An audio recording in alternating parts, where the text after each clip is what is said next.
Oh, looks like I am indeed live. Thank you for that. Shoutouts to Sparkover, who are doing our restreaming now. But here we go. Hello, everyone. I am Vonnie Vaughn. I am back for my second helping of Retrothon goodness. This time we are going to be doing Final Fantasy Adventure for the Game Boy. So this is going to be lots of fun. And you know what? I might as well just get going here. So first piece of tech before we even get started is I'm going to give my characters single letter names. And the reason why is because there is text scrolling in this game. So the fewer characters that we have to scroll, the faster we're going to go. Speaking of going fast, let's go ahead and start doing that in 3, 2, 1, now. Alright. So here's our first boss. It's a really obese cat.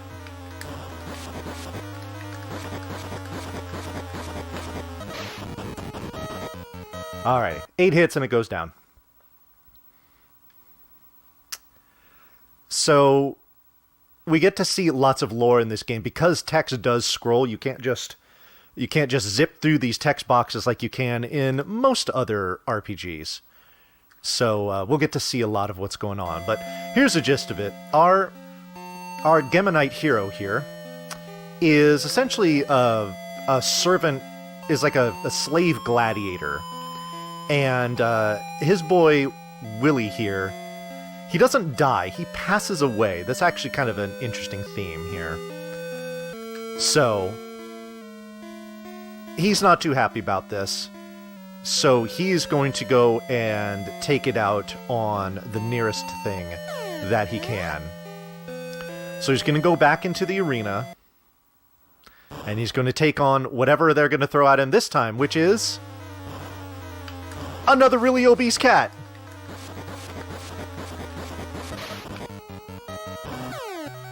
And another 8 hits and it dies too. So we're like, let's run to the left here. That seems like a good idea. And we stumble across these two nefarious gentlemen. The one on the left in the armor is the Dark Lord. And the one on the right is his sorcerer right-hand man. His name is Julius. What they're trying to do is they're trying to figure out how to get all the way up to the top of this waterfall, to the Tree of Mana that is up there. Because if they are able to control that, then they can carry out all of their evil plans.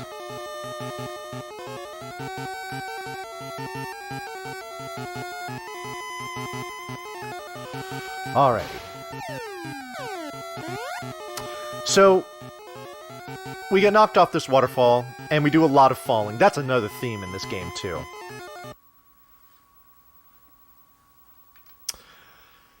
So now what we need to do, now that we actually are going to do regular combat here, is we need to do a little bit of grinding.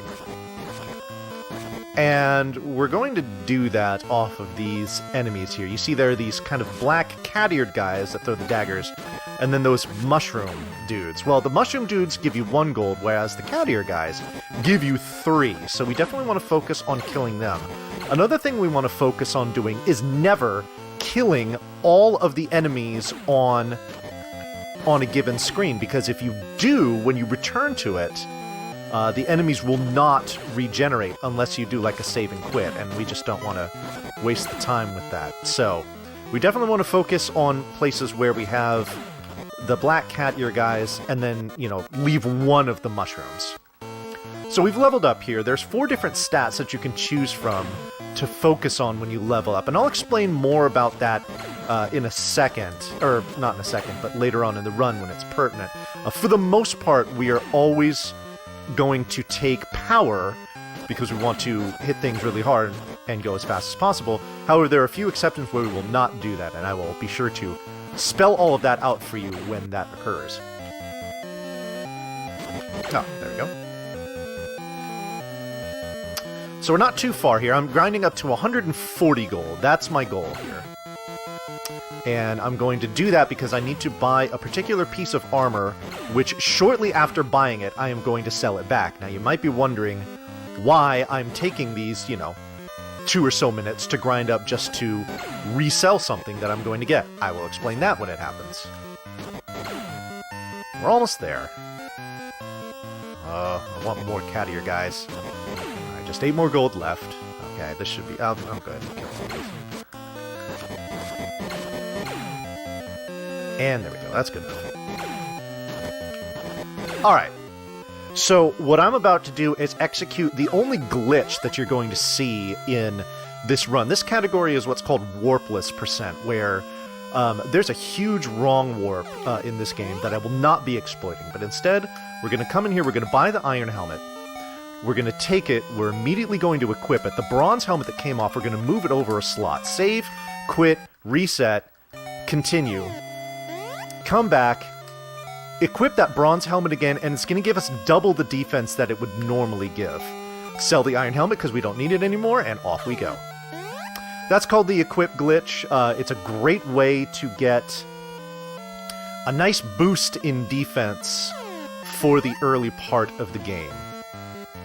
For those of you that have played this game even casually, or certainly if you are familiar with the speedrun, this game is pretty hard, and that's going to be magnified by the fact that I'm going to be pretty underleveled throughout this entire game. So there's going to be lots of places where enemies are going to... Oh, whoops, I didn't mean to talk to her. Where the best case scenario is they will only two-shot me. So this, however, is offset when it comes to not only running the game, but especially in a marathon setting, by the fact that I can save virtually at any point in time that I would like.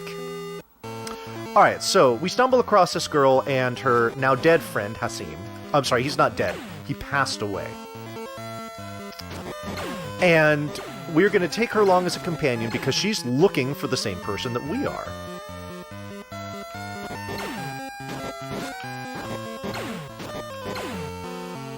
So she's going to come along, and she's going to be helpful in some ways.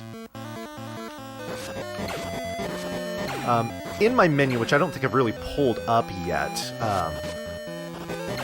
there is a command called Ask, and if you have a companion with you, because I'll have various companions throughout the game, you can ask them to help you, and what the girl does when you ask her to help you is she casts Regen on you, which will gradually refill your hit points for about, like, I don't know, about 8 or 10 seconds or so. Now, for those of you that are familiar with games like Secret of Mana and whatnot, those white enemies that I was just killing, you might think, hey, those look familiar. I've seen those before. And it's because you have. And the reason being is this is the, even though it's called Final Fantasy Adventure, or at least what it was called in its North American release, this is the first game in the Mana series. Most people are familiar with the second game in the series, which was released on the Super Nintendo, called Secret of Mana. But there are plenty of others in the series. This game has also seen multiple remakes. There's one called, I believe, Adventure of Mana, and another one called Sword of Mana.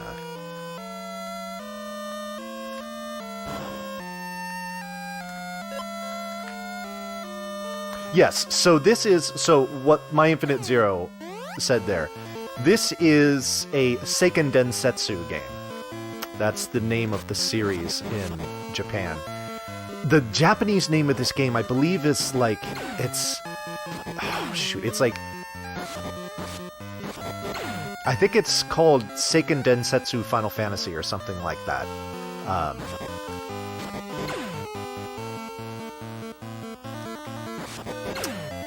Anyway, so we're on our way to our next spot. We have to do a little grinding too, because there's some more stuff we need to buy. That treasure chest we picked up in the house where we were talking to that guy is this item here. It's called Matuk. Matuk is what we are going to use to break various rocks and walls and whatnot throughout the game to get through where we otherwise normally could not.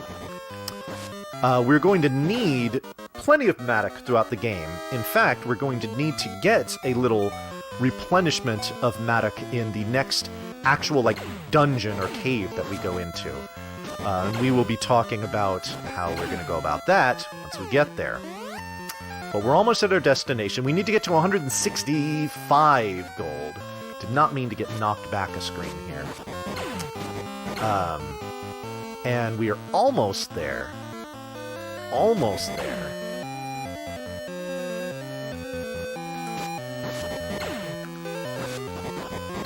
Will we get it here? Oh, we sure will. Nice. Alright, so now we've got what we need. We come in here to this guy. He is going to sell us a battle axe, which is absolutely a required weapon. We're also going to buy a stack of keys. Now that we have our axe, we'll go ahead and equip it and move on.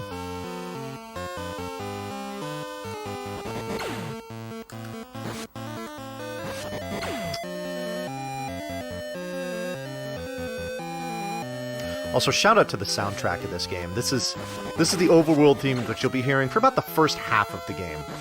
But a lot of the soundtracks of the game, especially the boss fights, are awesome. So, hope you are enjoying that. Alright, so we're going to take a quick detour in here to help ourselves to these beds.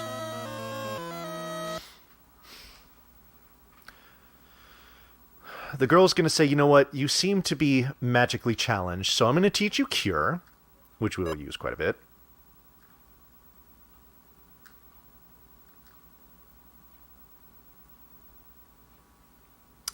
And in the middle of the night, we hear mention of a victim, and we awaken to discover that our lady companion is gone.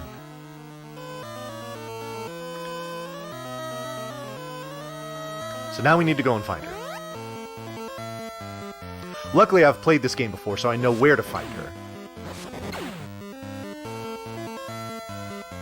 I figured that might come in handy. What does not come in handy is getting damage boosted in all directions by these mudmen. Alright. So we've got all these gator guys here. Shoutouts to Kong. And we need to kill all of them so that we can pick up this bronze key. Oops.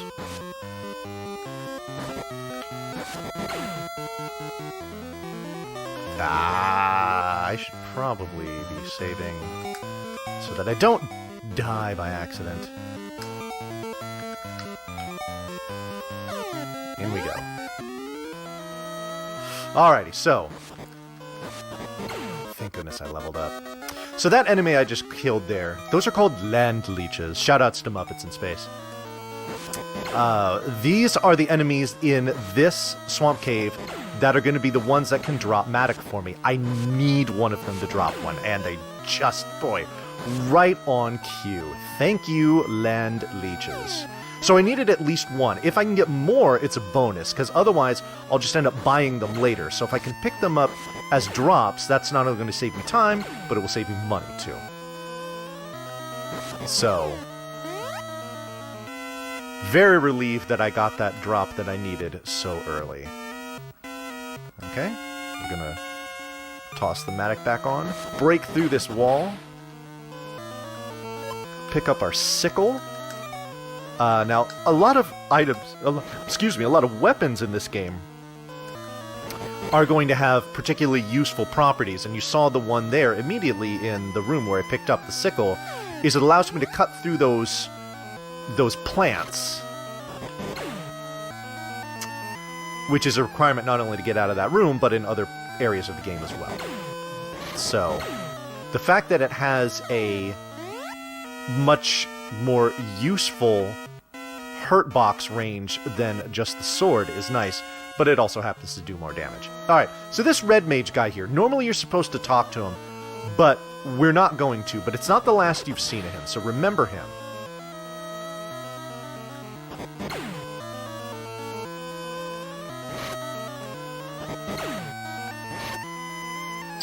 Alrighty. Also worth noting is that every time you level up, and it even says there on that first screen, your hit points and your magic points get refilled to full. This is something that is extremely handy, an extremely handy mechanic throughout the game, because there are a lot of places where I'm going to... Ooh, nice! a lot of places where I'm going to be taking a beating, and if I can get a free heal just by leveling up, and by the time you get to the end of the game, you're in like the low 30s, so you do quite a bit of leveling up over the course of this run, which is going to be just over 2 hours, hopefully. Oh my goodness, a third Matic drop. Hell yes.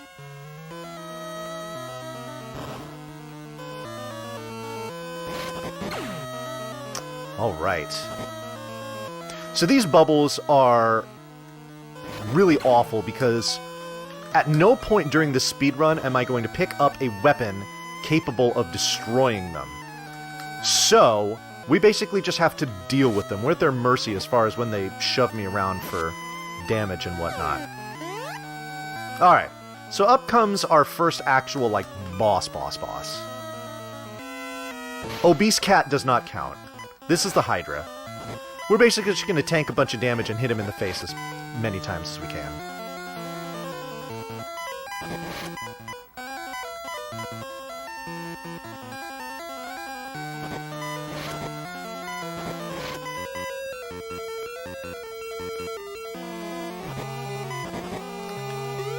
Not much to this boss. I'm just going to go ahead and heal there just to be safe. It is a marathon after all. Alrighty, so we pick up the Magic Book of Fire. We don't care about that. But we also pick up the mirror. This we do care about. This is a key item to advance in the game. Oh, Mudman, which I cannot kill now either. Just have to avoid them. So, now that we have the mirror in hand, we're going to go ahead and equip that.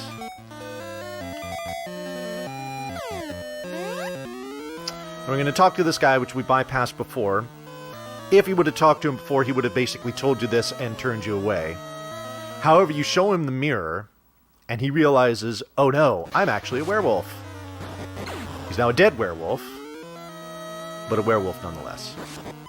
Alrighty. Now, before I could even explain what I wanted there, I got the drop I wanted. There's going to be owl enemies throughout this tower, and they will drop an item called crystals. Now, what the crystal does is, you'll notice that at the bottom of the screen, there's that very long... Oh, no! Ah, yeah. I'm gonna go ahead and lay down a safety save, because why not? You'll notice... Oh, and of course, I just level up. You'll notice that there's that very long bar that very slowly fills up, going from left to right, and resets every time I swing my weapon. This is what's called my will gauge. And the more full that will gauge is when I swing my weapon, the more powerful my attack will be. On top... Oh my goodness, a second one. Hello. On top of that, when you swing your weapon, when the will gauge is completely full, your weapon will take on some different properties. For example, like the axe that I'm using here. When it's full, I don't actually swing my axe, I throw it. With the sword, instead of doing instead of just swinging the sword, you do this kind of like flying attack where you shoot across the screen with the sword in front of you. Now, there's a weapon that I'm actually going to get here in just a second, and this is really the key one. Speaking of keys, I need to equip one to unlock the door. This is really the key reason why we get those...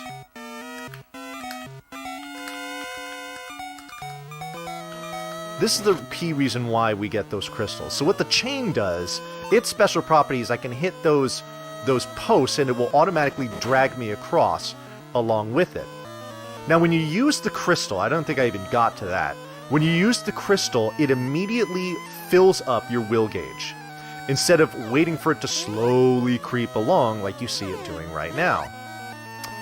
I'm going to get to a couple of different points in the game where there are going to be chain posts that are going to be out of the reach of a normal swing of my chain. However, if my will gauge is completely full, it pretty much doubles the length of the chain that I'm swinging, therefore allowing me to reach those posts. So having the crystal allows me to bypass that very agonizing wait when it comes to that will gauge filling up, and it saves me a decent amount of time. So we are very happy to have those already. Oh, and we have a third one. Oh my goodness. Alright, so we're gonna discover our lady friend hanging out in a casket, fearing for her life. I'm gonna ask her to help me, and she's going to do so by treating my wound, and... oh my goodness, are you kidding? I don't think I actually need 4, but I have them. So... yeah, so she casts regen on me, which is very nice of her. And it's a nice way to heal freely, and also without having to do too much menuing.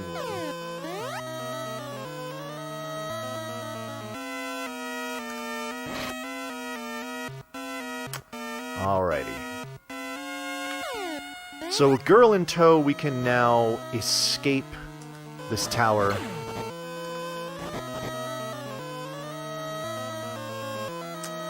By just going back out the way from whence we came. Yo, that's what I like to call the tripla. Killing 3 enemies with 1 swing of the weapon.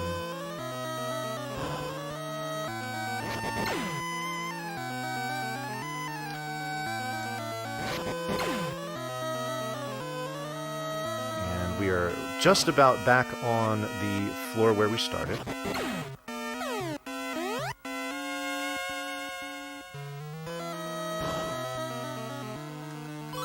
And I get poisoned. Luckily, I can just ask my lady here for help, and her regen will essentially offset the effects of the poison. Like you saw my hit point total there for a bit. It just kept vacillating between 25 and 27 HP. All right, we're just gonna go ahead and drop a save here, because we are not going to be able to escape the tower before we have to fight this vampire boss. Whoops. Let one of his bats get through.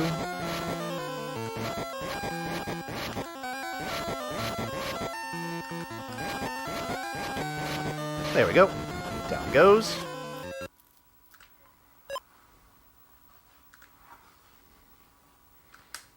And now that he's dead, we can move on. We're heading to the town of Wendell. And we will be there in the not-too-distant future.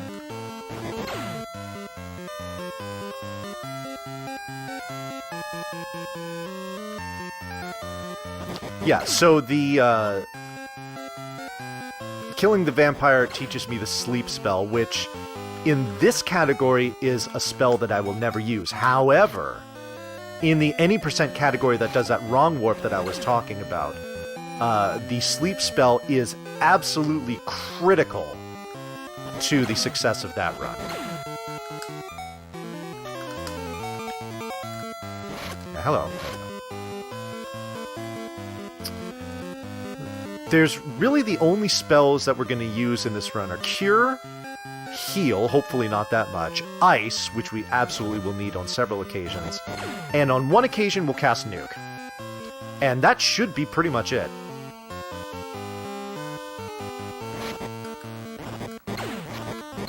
Alrighty. So here we are in the town of Wendell. And the reason why we were coming here was because we were told we needed to talk to an old sage here named Siva. And this is him. He is going to take one look at this girl and the pendant that she is wearing. That's actually a pretty major plot device in this game.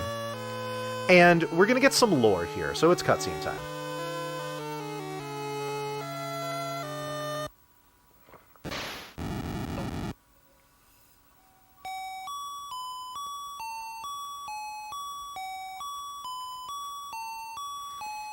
So this vision that our girl here is having is of her dead mother. And what her mother is telling her is that she is a descendant of the Mana Tree, and that they must protect it at all costs. And this Geminite here, to her left, is charged with protecting it. Alright, remember that red mage that I ignored in the swamp cave? Well, he wants some attention, so he has come to whisk our girl away to, air quotes, safety.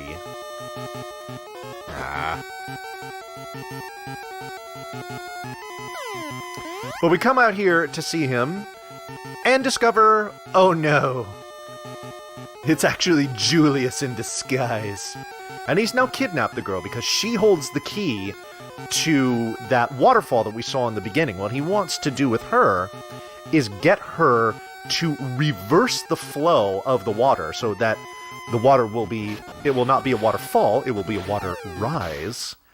And they will essentially climb the waterfall up to the Tree of Mana to do all their evil stuff. Gator, I wouldn't know if he is Orange Julius. This game's in black and white, so we can only assume.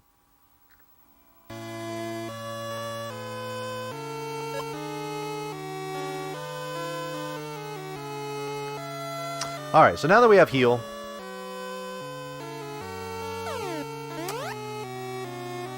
we will exit the town.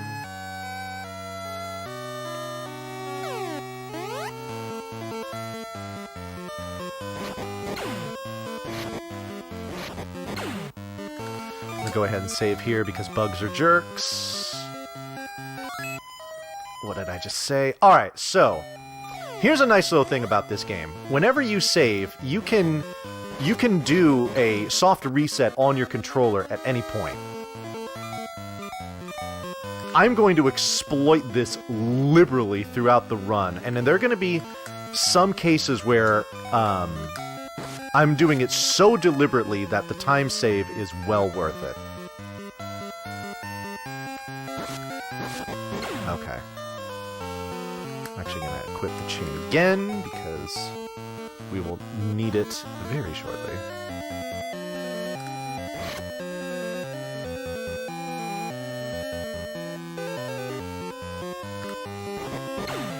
Alright, so we just took damage there. Didn't want to. But what we did want to do is come in here and sell off all the stuff we don't need. Like that bronze key, we don't need anymore. We can sell those cure potions. We're going to buy oil, which we're going to be using soon. We're also going to buy one Matic. And 1, 2, 3, 4 stacks of keys.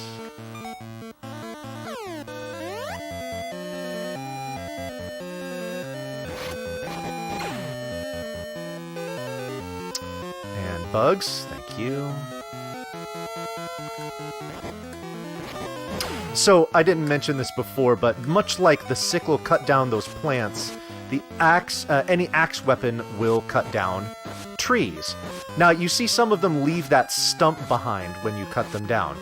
Those stumps... Oops, no, I still want the axe on. Those stumps cannot be walked through. However, there are certain trees that when you cut them down, leave behind no stump. And those are the ones we want to focus on. Alright, so... that oil we just picked up, we're going to go ahead and equip it because it's going to allow us to loosen the wheels of this cart, and whee! Off we go. Alright, now. I have to hit 2 switches here, and I missed. Alright. That's fine. We can just save and reset. And I missed again. There we go. There we go. All right.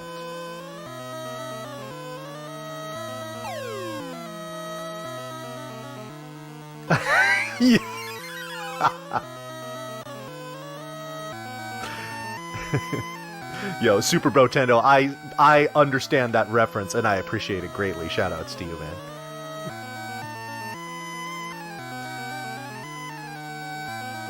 Go dance in the lightning. No, not magic item.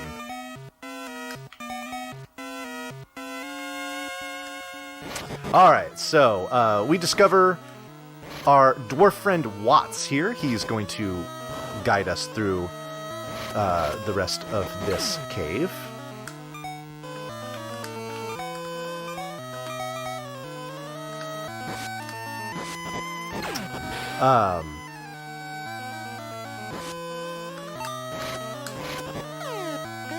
Now you might be wondering, oh hey, you've got a companion here, Watts. What does he do when you ask him?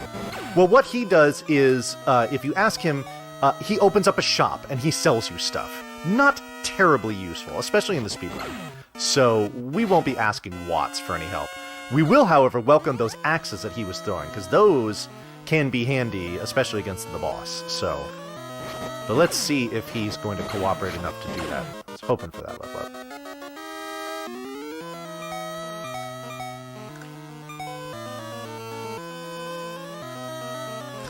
Ah, I did not want to take that damage. Oh well.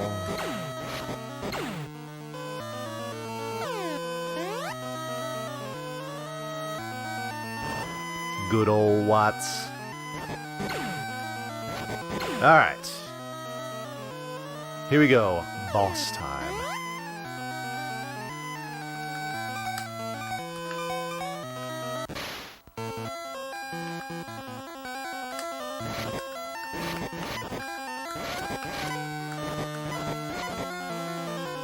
So this is Megapede.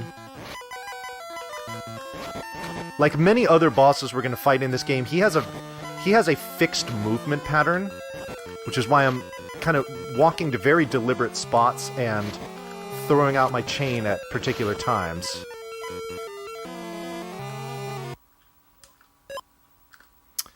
And down he goes. Now you might have noticed that when I killed that boss, I deliberately walked all the way up to the top of the screen. The reason why is that when many bosses, when you kill them, they will explode. And, you know, little fragments will come off or explosions or whatnot. Those explosions can damage you, and very often they damage you for a lot. So it is very possible, if you're not careful, to essentially kill a boss and it ends up being a double KO. And guess who gets the short end of that?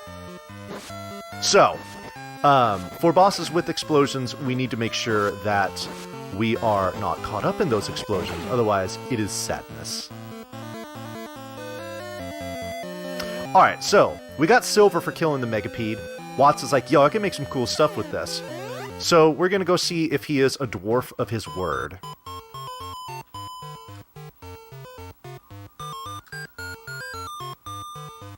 So, sure enough, we buy a set of silver armor from him. Now, the reason we do this is twofold. One, it raises our defense by 8 points. That's cool. But the other is because there's going to be a cave that we will be approaching here. Maybe right in my face. Where, if you are not wearing some sort of... And it's this cave that that one that I just walked in right there. If you are not wearing some sort of silver gear when you walk through the mouth of that cave, it will literally tell you that you don't taste good, and it will spit you out, and you cannot advance. So, we need to taste good. Trust me. Alright. So, now, we are re-engaged by this gentleman here, Bogard. He was the one that we talked to in the beginning, and gave us the Matic as well as some guidance as to where to go. So now he's going to join us again. Alright, so now let me see here. Okay, I need another power one. Alright, so what we're going to do here is a little bit of a grind. Now this grind, the grinds we did before were for gold. This one is going to be for, I need to save because I am rather close to dying. Okay, good. Alright, so here I'm going to deliberately level up my stamina. And we're going to do this grind here again. And I'm going to do one more level up. So this grind will not last very long at all. In fact, it might just be one more screen of this. Maybe one or two.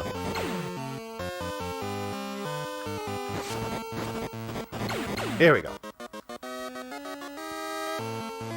Now what stamina does is it not only... Oh, nice. Alright. So I picked up some nectar from that enemy. I'll explain a little more what that is when I get to using it, which isn't going to be for a while. Anyway.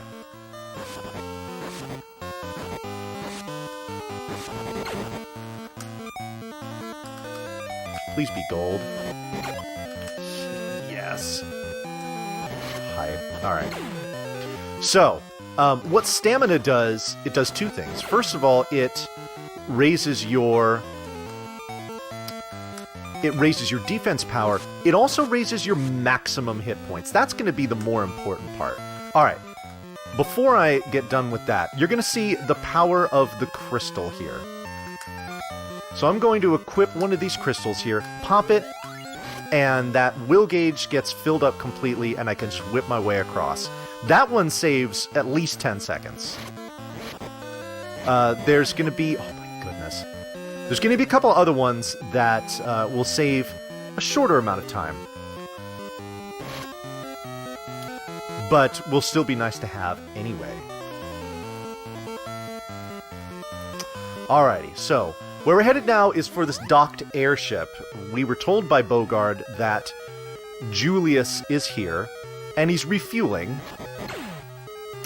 So we want to take advantage of him being bound to the ground so that we can get on this airship and rescue the girl.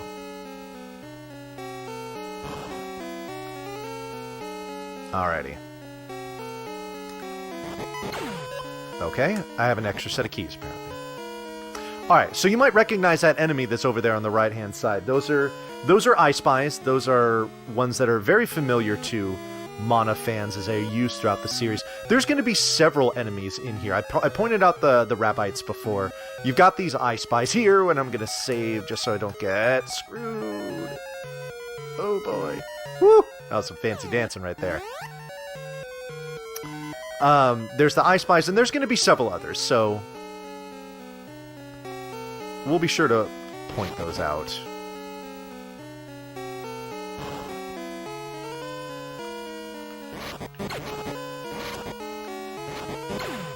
So, what we want to do is... Oh, level up already. Wow. That is way earlier than I normally level up. That's fine. So we want to kill all but one enemy in this room. And the reason being is that this screen that I'm on right here, if we kill all of those werewolves, when I return to that screen, there will be I Spies on it. Now, I cannot, at this juncture, I cannot do any damage to I Spies. And they can do a ton of damage to me. So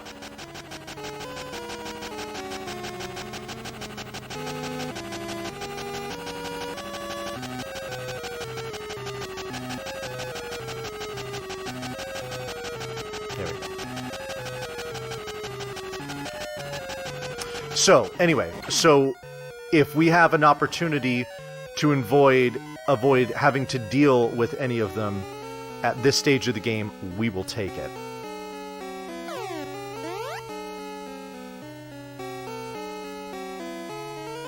Alright.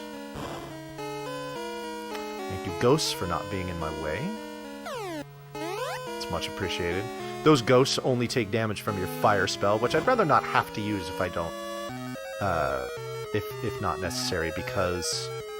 I just don't want to do that menuing, basically. about that minimal menu life. Nice. That'll give me a little experience boost. Thank you, ghosts, again.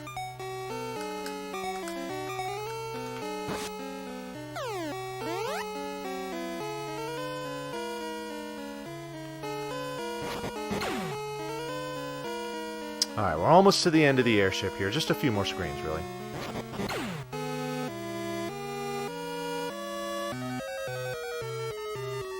This is a viable strat, going off the screen and coming back on to respawn enemies to places where it will be more favorable.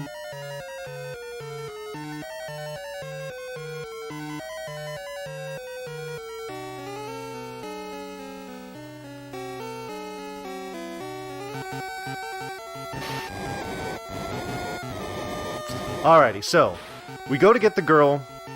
Julius discovers us, burns the bridge, sends us down, and we go crashing into this roof.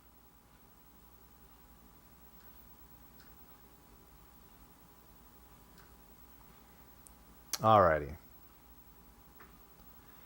Now in here we are discovered by our childhood friend Amanda. Now, though we were not able to rescue the girl from Julius, we did have enough time to have her hand off that magical pendant to us. Unfortunately, once Amanda discovers us unconscious here, she takes advantage of this and steals the pendant from our hero. I did not want to talk to this guy. There we go. Let's lay down a save, because why not?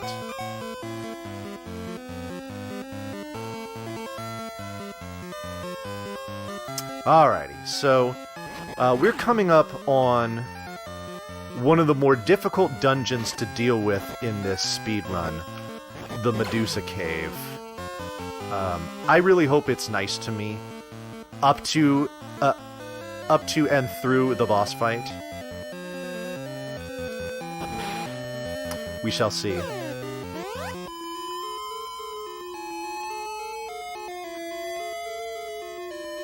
I know, yeah, some friendship. No, not that type of being taken advantage of. So here we find out why it was that she stole it. Because the evil Davius has kidnapped her brother and wants the pendant in return. But because he's an extra special jerk, he has not only stolen her brother, named Lester, but he's also turned him into a bird. Which is really not cool. Alright, so here is going to be a technique that I like to call save cheesing. Where basically what I'm going to do is I'm going to save the game and I'm immediately going to reset. And the reason why I do that is because every time you reset, it reshuffles the enemy positions in the room, which are never fixed. So you can use it to... And the game saves exactly where you're standing. So you can essentially use it to kind of cheese your way through advancing through rooms. That was close. And avoid hitting enemies like those mummy enemies, which do about 30-some hit points of damage to me, and you can see my current hit point total, which is pretty close to max, and you can do the math there and realize that this is extremely dangerous. So we come all the way up here, and we open this treasure chest. This treasure chest has the Magic Book of Ice. We now know the Ice spell. It is going to be a required spell for this game.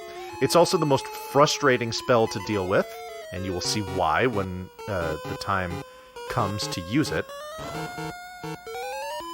Oh my god, that shadow guy does like 40 damage to me. And we're gonna wear it for now.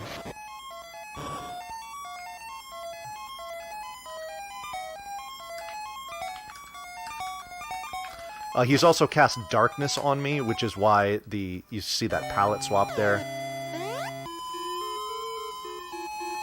Palette swap will go away eventually, I promise.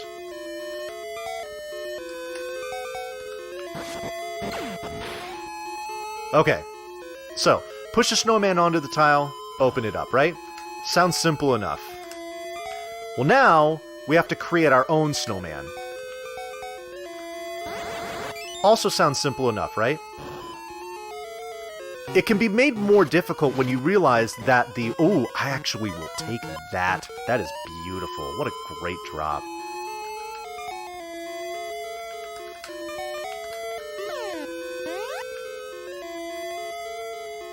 Don't kill me, please. This room is extremely dangerous. I'm lucky to only get 2 enemy spawns here, too. Alright, so here we go. Fight with Medusa. Let's hope this goes well. It sometimes does not.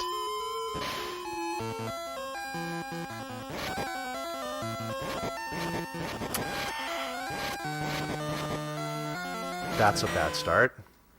Yeah, that went off the rails very quickly. At least it was quick.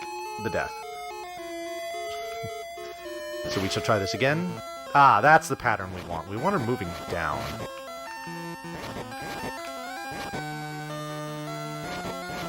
Hello.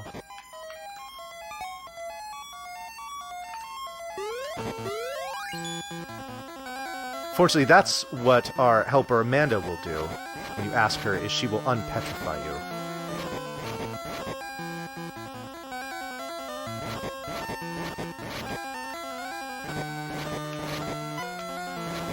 There we go. Alright. Much cleaner the second time around.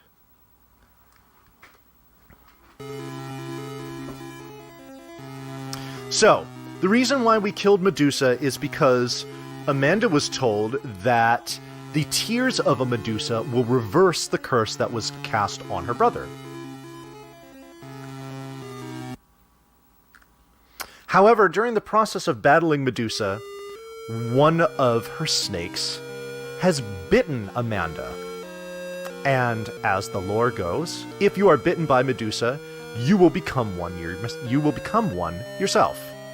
You see her transformation is beginning. So what Amanda says is, kill me, take my tears. So that whipping that I do of her there, that's not just part of the cutscene. I actually have to press the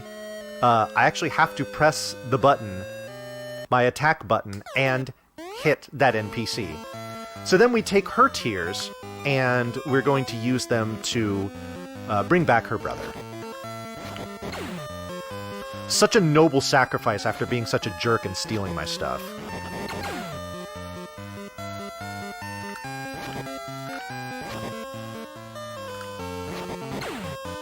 Alrighty, so now we move on. Yo, I'm actually happy about that level. Right there. Last time we're going to get stamina, so now we're at 59 maximum hit points. This number is actually very important, and I'll explain why once it comes up.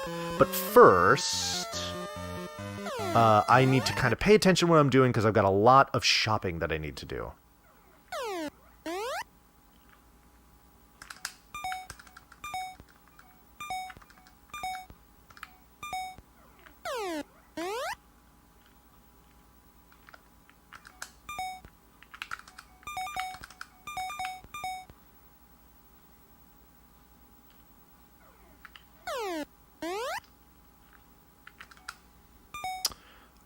I can sell one of those stacks of keys because I got some...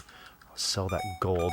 That's why I was so hype about getting that gold, because it sells for 750 gold, which is a very nice amount.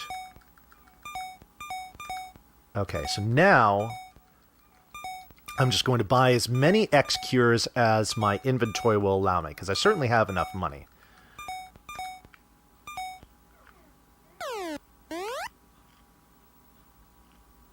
Oh, no, get out of the way.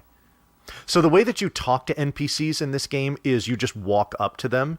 So if they walk or are just standing there in your way, then not only wasting time, but sometimes they just block you from advancing. So that's why I reset that screen there a couple times.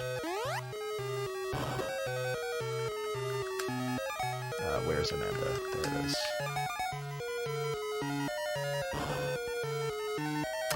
So here is Berglester.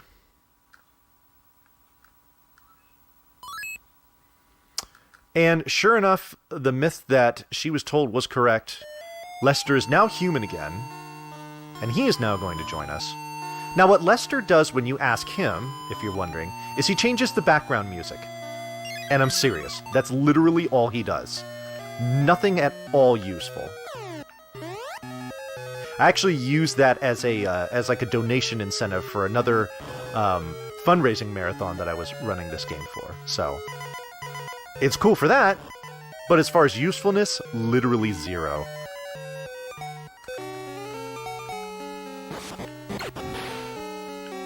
Alrighty. So this is Davius's tower. What's particularly maddening about this is there's going to be a lot of enemies in here, like those imps and those fires, that I can't do damage to them. So I'm pretty much at their mercy. Let's take this, move this here. And so we just have to just dodge around them, which really sucks. I'd love to be able to slaughter them. Oh my goodness, I'm taking a lot of damage here. Okay, that's actually not that bad. That room is notorious for dealing a lot of damage just because there's a lot of tight corners and things like that. Oh, good. I got a great layout here with the I Spies. Just the one and way out of the way. These black mages here, those fireballs do an immense amount of damage. I shouldn't have reset that room because now... Oh no, we're good.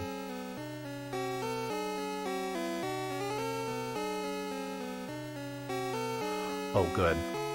2, 3, 4, 1 damage. That's perfect. Alright, we're good.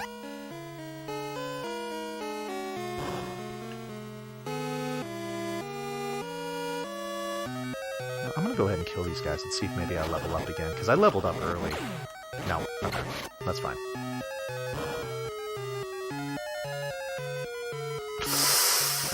Oh, shoot. I was thinking that he was going to come over and bot me, but I was hoping to be wrong. Alright, so this next room is terrible. Oh, and I got a fantastic layout. Alright, good. Alright, now this next room can be somewhat maddening. Let's see how the layout goes here. Nah, that's not good. Neither's that. No, get out of my way. Ah, there we go. That's perfect. Now... I actually didn't need to push him. He was already on there. Oh, no, no, no! Please don't die. Please get out of my way. I literally... Because he's going to do enough damage to kill me. I literally had to wait there. Alright, so we come in here. We kill all these weird bug things. Sometimes Lester helps. We pick up the Were-Axe. We are going to need this basically only for the boss fight. Oh, man. Oh, boy. Okay, that's good. Because we can always just do some save cheese. Saw that fireball coming and said, nope, let's go ahead and reshuffle here.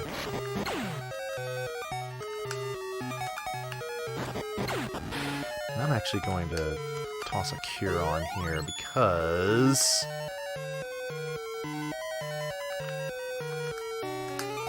I don't want to take too much damage. Oh, and of course they're right in my way. No, never mind. No shame in resetting, especially when hit points are at such a premium throughout pretty much the entire run. So, if it means that I don't die, then yeah, I'm cool with that. Not dying, that sounds pretty hype. Oops, dang it. Shoot, and unfortunately that was not... Well, let's see if I get lucky here.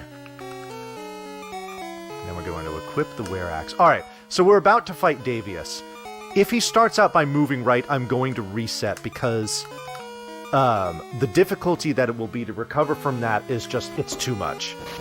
And of course he goes right. So we're going to wait, we're going to keep doing this until he goes left.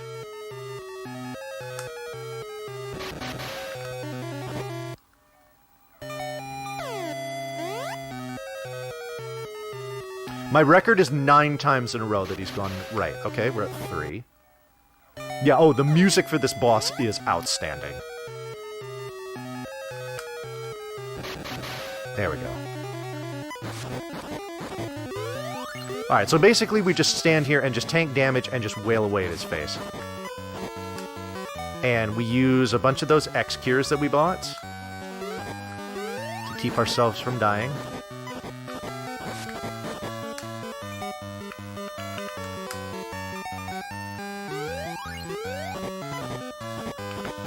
There we go. Alright. We have made it.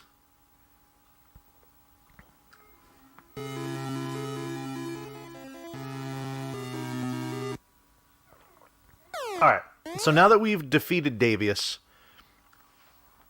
we can press on. Lester plays us a lovely tune. And he also gives us the magic of Mute, which is wholly useless. So not only is Lester's help skill totally dumb, the stuff that he gives you, dumb as well. So, and to think that we go out of our way to rescue him from... I didn't want that. That we rescue him from his avian curse. Okay, I have to do this without dying. Oh my god, I don't need these items.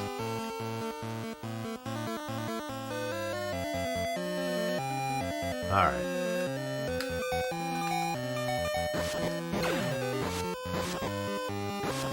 Alright, so here, when we level up, we are going to choose Wisdom. We do this for two reasons. First of all, what Wisdom does is it not only increases your magic power, but it also increases your maximum magic points. So now, instead of having a maximum of 6 magic points, we now have 8. This allows us to cast 4 cure spells on a full charge instead of 3. That's good, especially for this boss coming up here. But the other thing, too, is that the increased magic power is going to allow us to be able to freeze certain enemies, which are going to be, you know, necessary for later parts of the run. So we've got to have enough wisdom to do that. So that's why we take that wisdom level up there.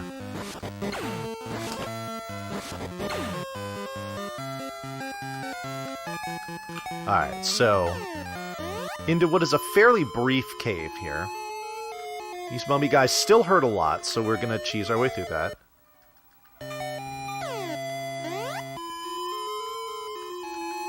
Use the axe to cut through those brambles. Use the runaway technique to get through here without getting slaughtered by that fire. Ooh, good.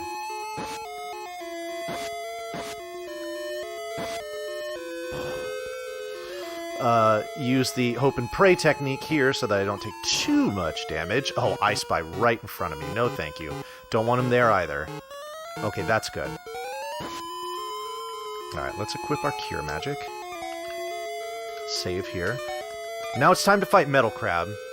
We like it when Metal Crab goes to the right at the top of the screen. That is absolutely what we want to see. Now, does he always do that? Of course not. Oh, but he's going to do it twice in a row. My man. Or my crab, such as the case may be. Okay, this is what I normally get. It's him moving left. And what that does is it robs me of opportunities to hit him in the face with my axe. But, yo. 3 out of 4 moving right. That is extremely good luck. And a level up. A. Alright, so from here on forward, we are only going to level up power. We did 4 stamina level ups, we did 1 wisdom level up. And it's just power all the way leading up to those and afterwards. So, we want to be as strong as possible.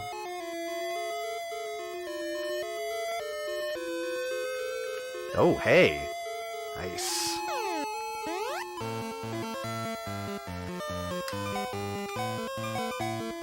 Alright, so now we're walking to our next destination. The walk on this on this section of the game is particularly terrifying, because there's going to be some enemies coming up that do just massive amounts of damage. And they move, you know, some of them shoot, some of them move very erratically. It's not fun, so we have to be very cautious here.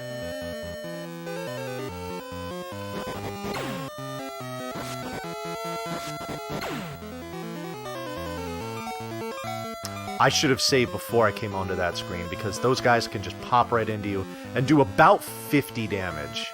So the fact that I avoided them is... I got lucky. I'll be honest. I don't mind admitting it.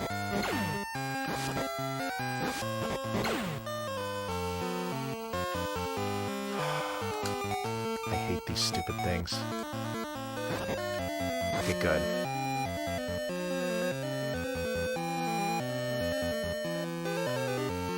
Nice. Another one.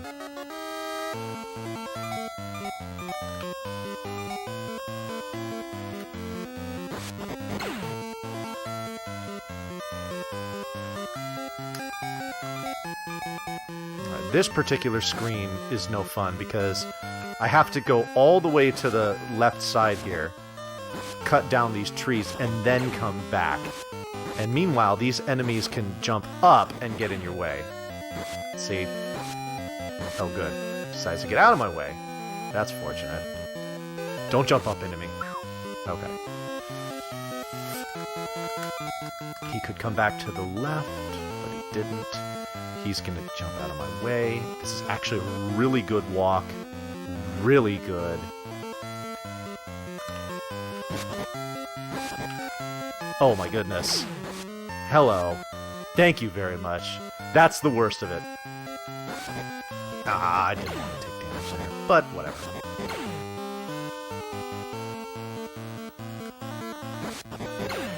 Alrighty, so this next dungeon is a pretty interesting one. Because there's going to be this particular enemy here, those kind of floating eyeballs that just want to get in my way, that shoot at you. I can't do anything to them yet. Stay tuned, folks. I will have my revenge.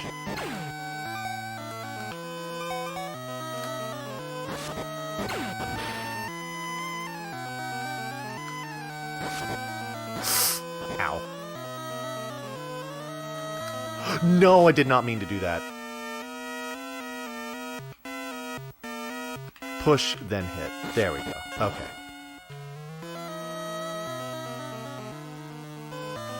Alrighty. I need a key for this door. I do remember that. Oh my god, that was really close. I don't know how I avoided those. Wow. Wow, wow. Yeah, revenge! Exactly.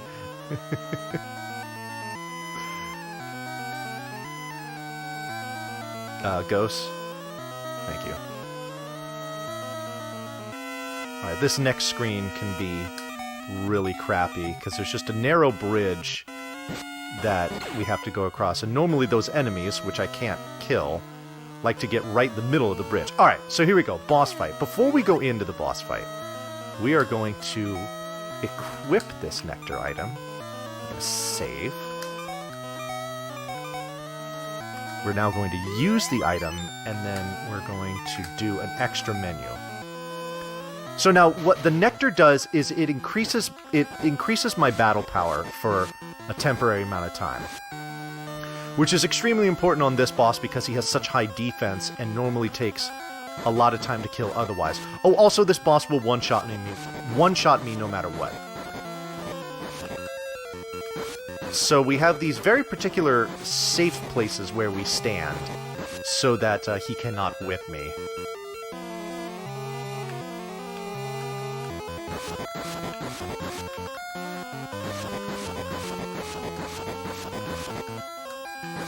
There we go. Down he goes.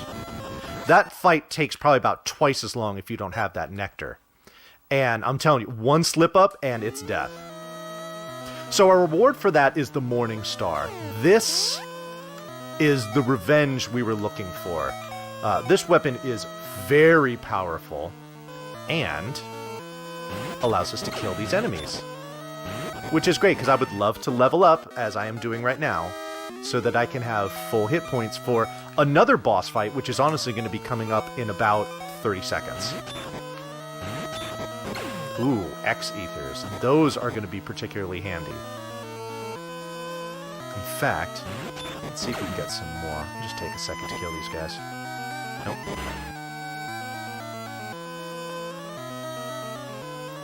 Alrighty. One more kill here.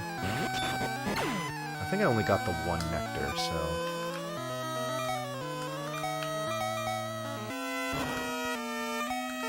Right? Did I get another nectar? No. Okay. Alright, so this is the golem. If any of you watched my Newtopia run from this morning on Retrothon, I fought a golem in that one too. This one's a little different.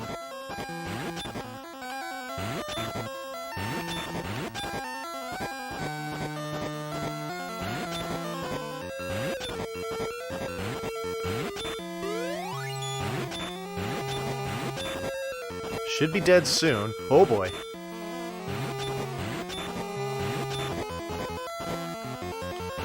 Nice. There he goes. Okay, that was actually a really clean golem fight. I only had to cast Cure once. I will take that. Alrighty.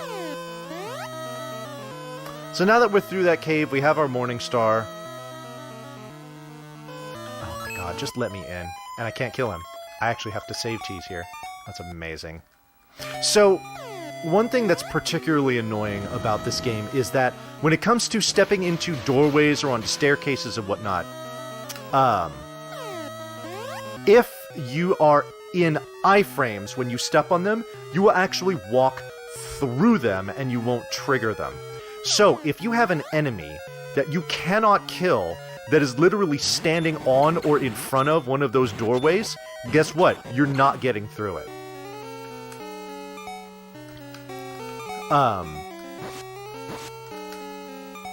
That and the bosses exploding are two of the more kind of annoying little quirks about this game. So, yeah. Oh, I did not want to take that hit. But I do want to kill them in case they give me some very juicy items.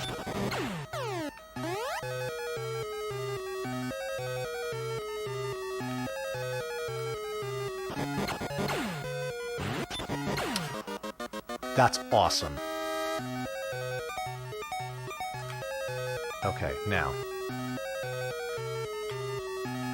Because I'm about to fight a very annoying boss coming up here in just a minute, and I definitely want to be at full strength in case it gives me unfavorable patterns and does a boatload of damage to me. Really wish I could pick up that treasure chest, but alas. Oh, could I already have Cure Magic on? Perfect. Alright, so I'm going to fight Chimera. This kind of takes some concentration to make sure I get the patterns right.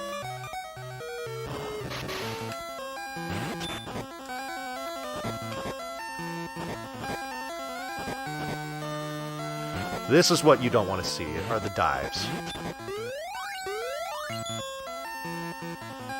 And, of course, we see even more.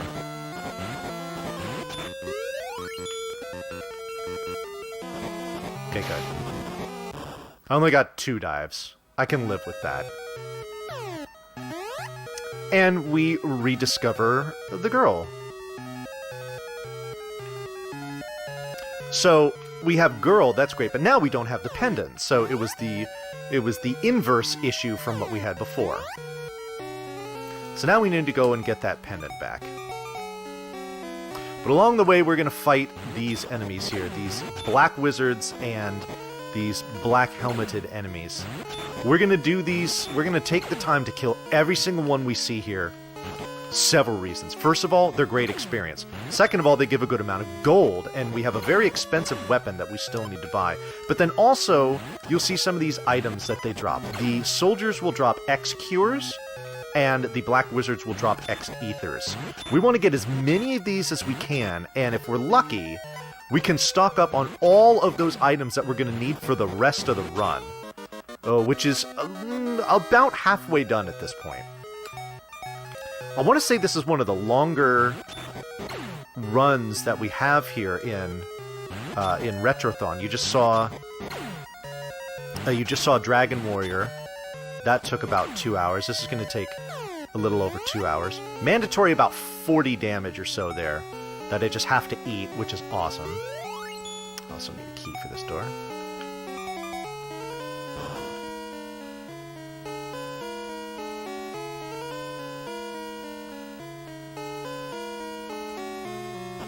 So the other nice thing about the Morning Star is that it has the... oh, nice, he disappeared. It has the exact same effect as Matic. So, I actually don't need Matic anymore, but I will still use it in certain areas because doing so will save me some time with menuing. So here's another reason why we want those crystals. There's 2 out-of-reach whipping posts in this room.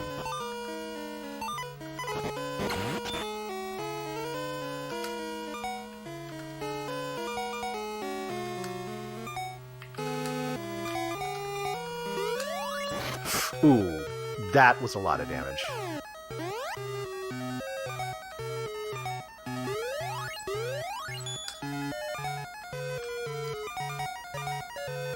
Alrighty. But no matter, we're able to heal ourselves. Well, I'm going to do quite a bit of leveling up in this tower. So, as long as I don't... oh, good, that's another X cure. As long as I don't get too out of control with the damage I'm taking and make use of those safety saves, we should be just fine.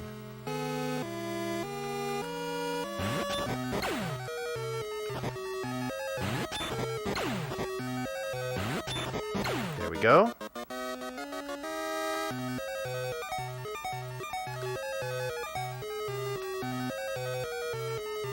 All right.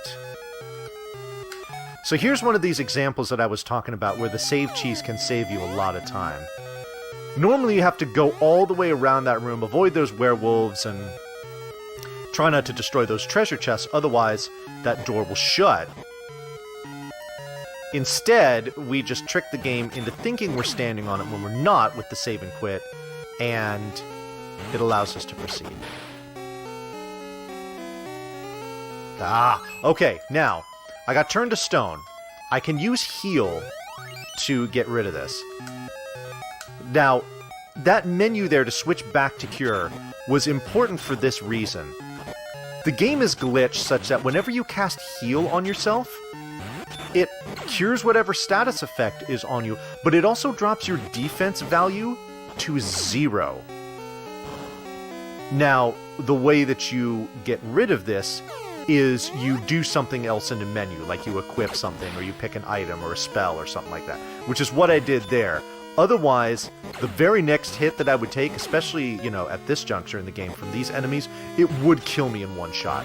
And there's just no question. Oh, whoops, I actually have cure on. But I need a key on. So that's why we do that there. Oh no, I'm good.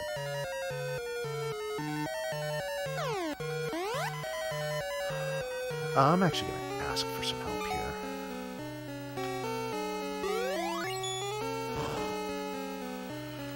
Alrighty.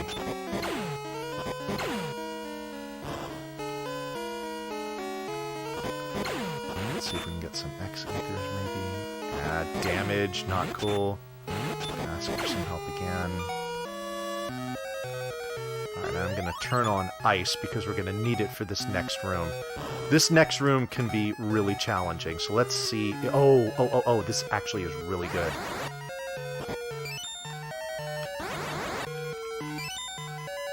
Oh, that's not good.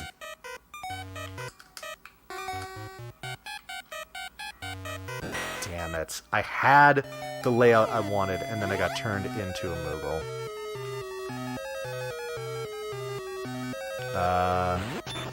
If we can just kill that wizard, then that makes this a lot easier.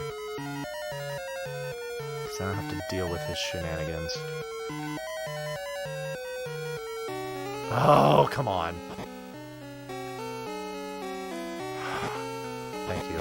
Alright. I need you to come away from the wall like so.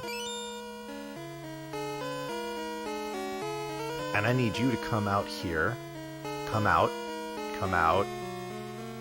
This direction. No, don't spin in circles. Thank you. No. Keep coming. No. I have to be able to get by him so I can push him this direction. Like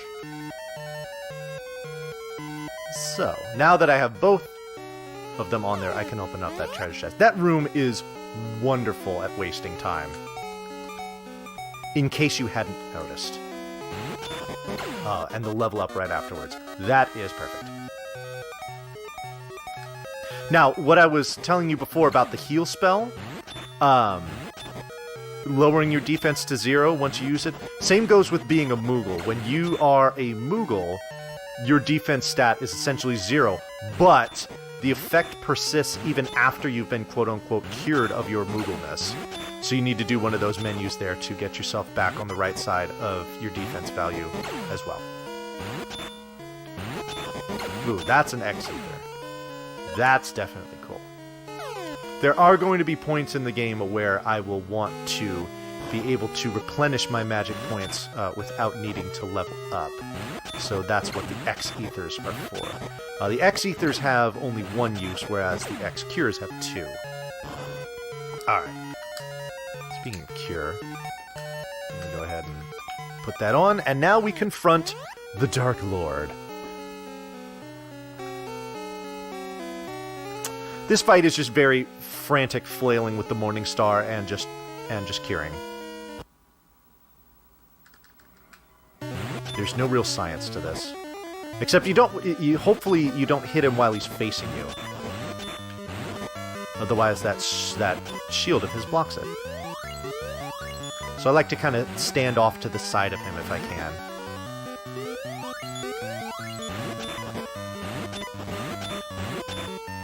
Or hit him in the back too. I'm not averse to doing that. Wow, I very, very nearly died there. That was crazy.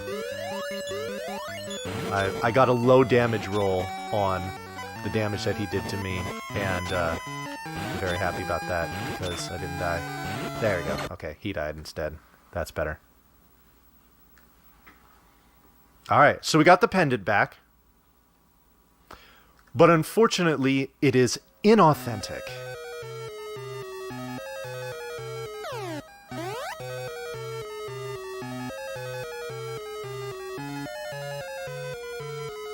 And the girl is gone as well. Oh, well, there she is. However, she's not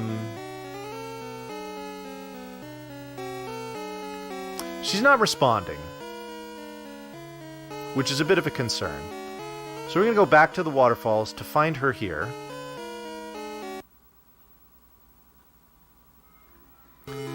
But we're also going to find that dastardly Julius.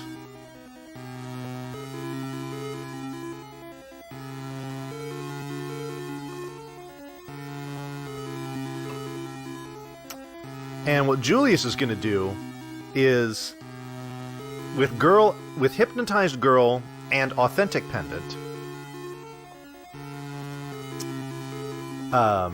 he is going to turn this waterfall into a water rise. And you will see it changing directions as far as how it's moving. And up they go.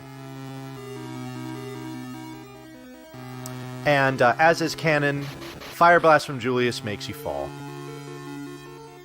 So I like to consider this kind of like, if this were a stage play or a theater show, this is kind of like the end of Act 1. And this is the beginning of Act 2. And Act 2 begins with a chocobo. Great way to start an act. So the Chocobo sees that you're in bad shape, and it carries you into the next town. Now, I want you to notice what they say here. That the boy is falling, and the birdie is falling too. Remember how everybody passed away? Nobody dies or is dying. They're either falling or they pass away. I chalked that up to just just translation quirks. So,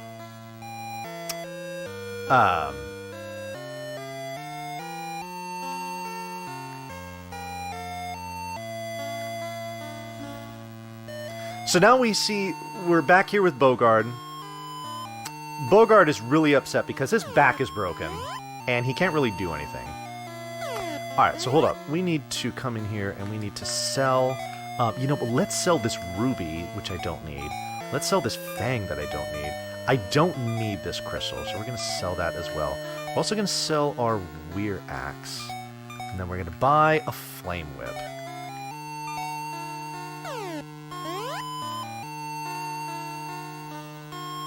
Alrighty. So, we're being told about what's going on here.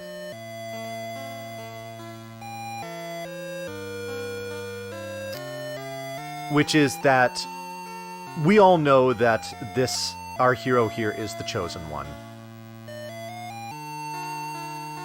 And that we need to go and talk to Dr. Bow Wow in the town.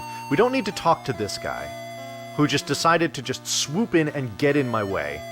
Which is not cool, because there's like 5 text boxes here? Anyway.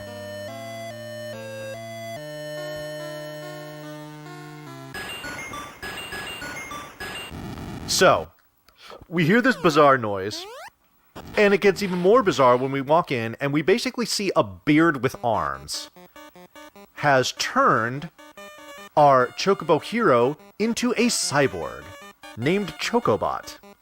Chocobot is now our best friend. And you will see why very shortly.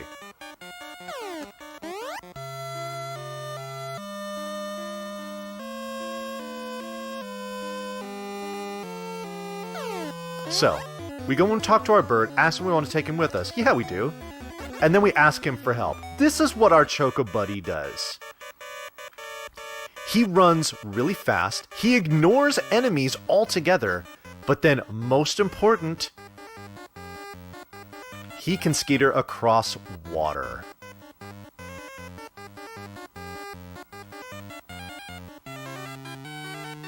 The Chocobot that can do it all.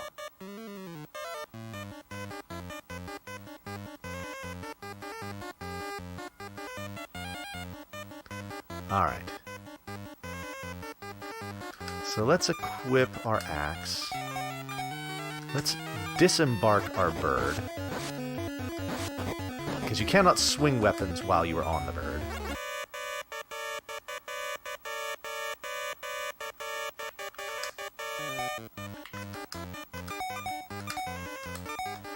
Alright, so now we need to go to this snowy area here, but unfortunately, it's a little too cold for our bird friend. So he's like, yeah, I'll just wait until you're done.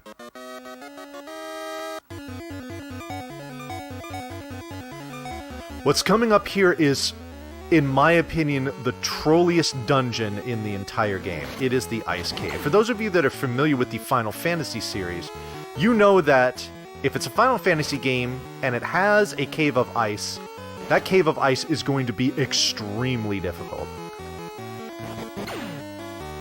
And this one is no exception.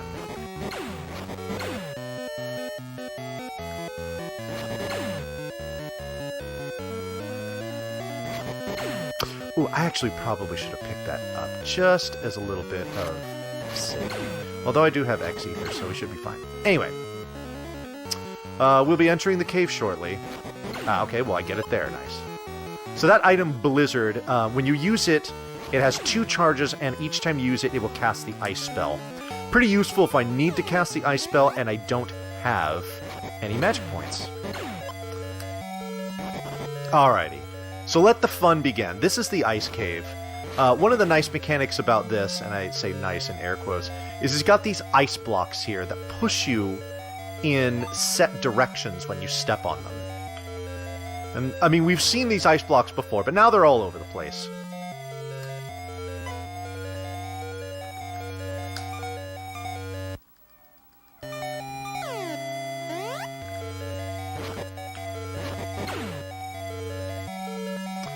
Now, normally you need a full will chain whip to get across there, but if you step onto the ice at the precise time that you are swinging your whip, you'll actually step onto the tile far enough to allow you to reach it with a normal whip shot.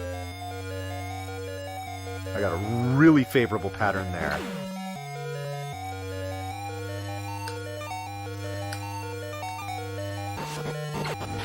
Wait a little bit for my will gauge to fill up because I need it to get across here and hopefully not get hit by that thing because it does tons of damage, like everything else in here.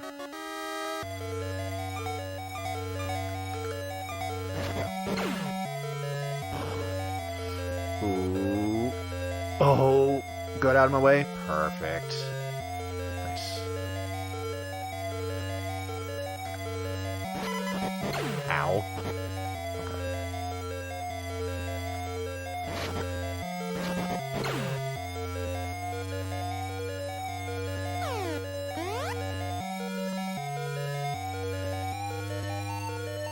Alright, so you see how that ice is just pushing me in a given direction, and I can't do anything about it. Well, actually, I can.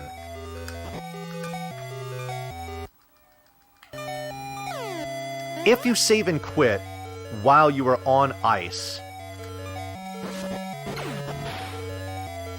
and then you, as the screen is loading up when you reload it, if you are holding a particular direction, you've got a very limited window of opportunity where you will ignore the effects of that ice block under you, and you'll walk through, and you'll just walk whichever direction you are going there.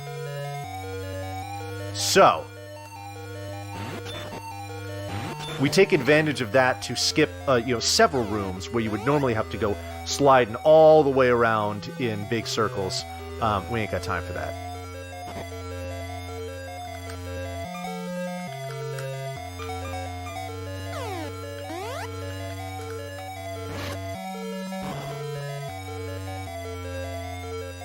Alrighty.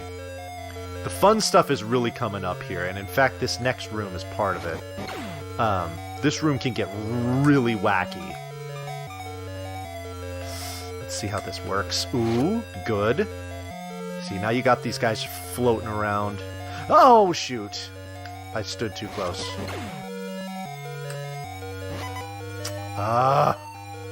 Okay, good. I need that thing to move.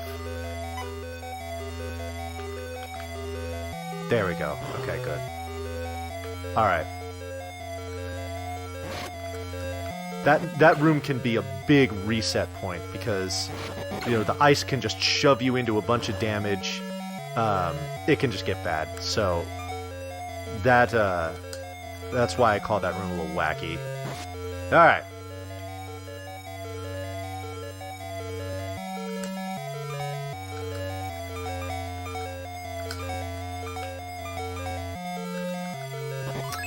Alrighty. Got shoved into that damage. Nothing I could do about it. This is why we save right before we go on here, because... Oh, did I get turned to stone, right? Yeah.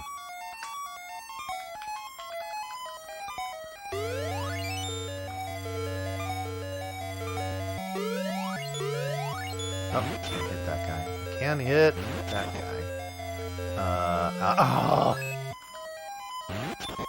Alright, work here, I guess.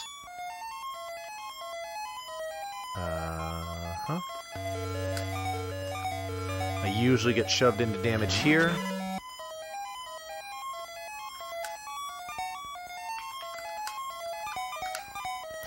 No!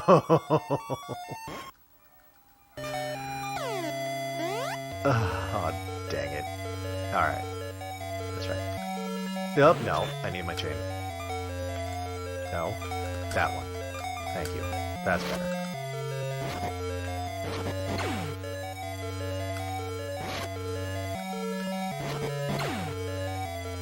Die, snowman thing. Alright, here is another example of where we save right there and then walk right off. That saves us from having to go like all the way up and around in that room above you. So, we like that. I am really surprised that thing didn't just go jumping right into me.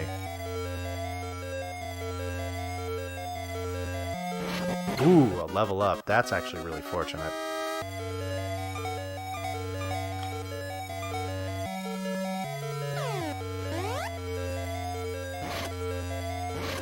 Alrighty. We are almost at the boss. In case you haven't had enough of this damn dungeon. Here it is. So, this is Carrie. Well known throughout the Final Fantasy series for being an ice boss, right? Right.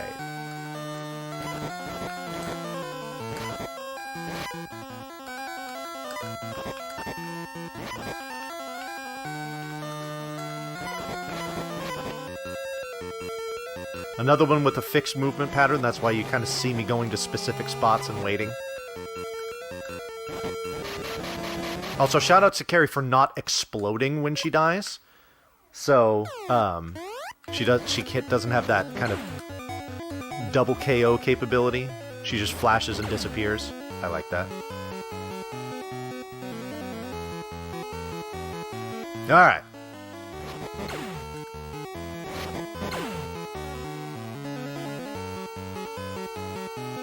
So, Ice Cave in our rearview mirror.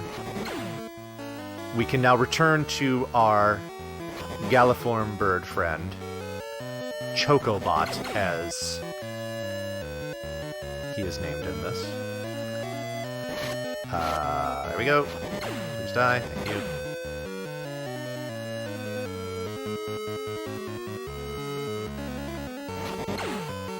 And we come off the snow and look, waiting right there for us.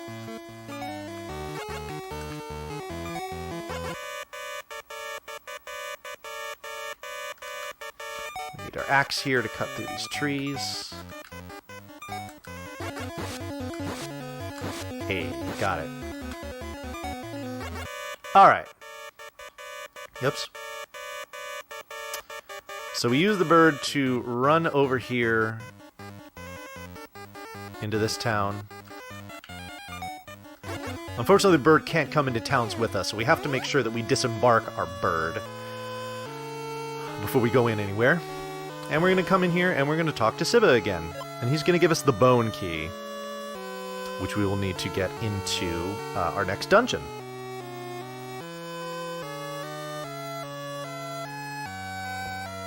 But he also tells us about this legendary sword. But leaves it at that. Alright, so, taking our bird with us. This is probably the longest stretch of bird riding in the game. It probably lasts for at least a minute. Got quite a few screens to go zipping through here, so bear with me, folks.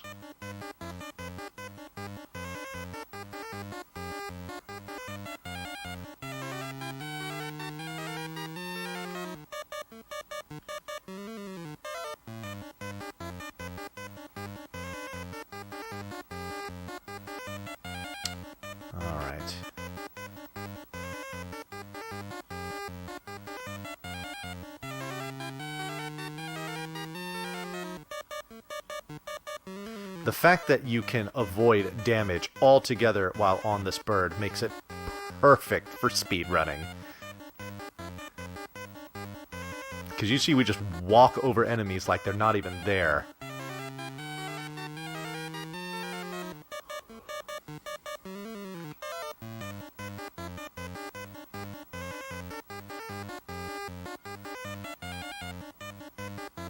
Ah, that's not what I wanted to see. That's much better, I believe. No, that's actually horrible. I need you to move. Thank you.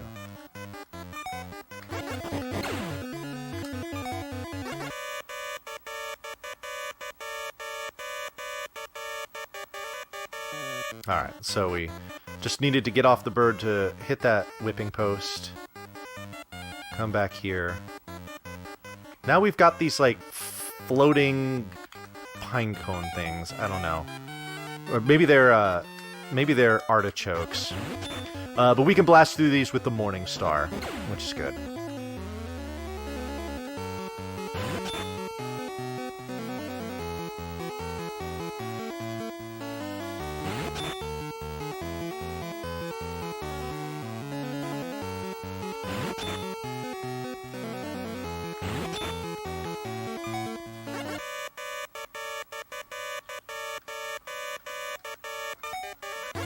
Come on.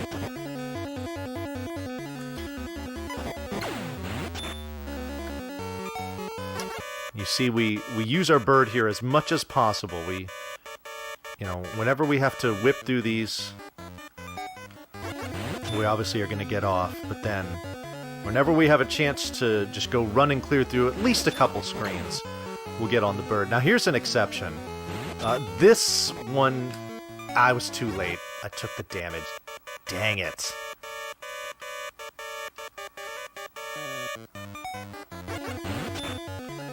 Because these last two screens here are pretty tight as far as the enemies moving through there, I will sometimes use the bird just to get through there safely. Hello. There we go. Alright.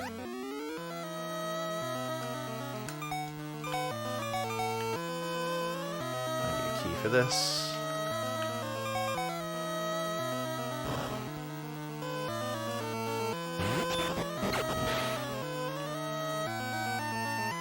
This next screen can be awful. Okay, let's see if we can just kind of hit our way through this. Oh, hello. Please tell me more about this level up that refills all of my hit points that I will need for this next boss. Oh, you've got me.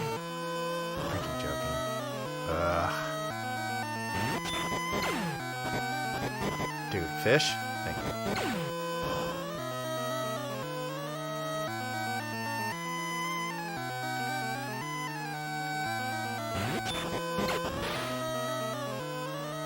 Alright.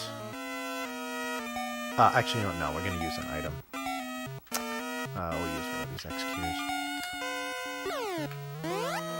Alright, so magic, cure, weapon, flame whip, save right here, and then here comes the fight with Kraken. So, Kraken sucks, because it can do this, where it just decides to hit you with one of its tentacles and do like 90 damage to you. But otherwise, it'll just sit there and just boogie. We like Boogie Kraken. Because it just sits there and dances and doesn't do anything to us, which is great. Darn it. I thought I could get through there. Well, alright, we get to fight Kraken again.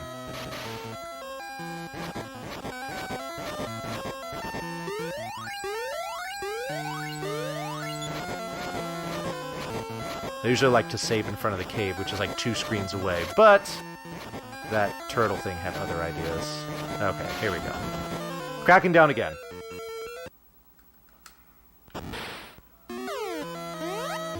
Alright. Let's save this time. How does that sound? And, you know what? Let's take it a step further, and let's slaughter this thing. Hey.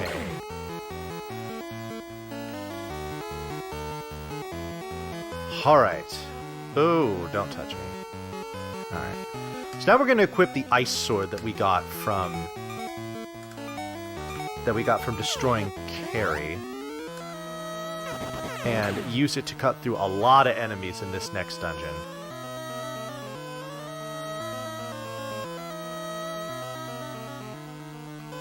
Ooh, man, I almost walked right into that. That would have not been cool. Oh, I thought I was going to get a triple. Oh, well.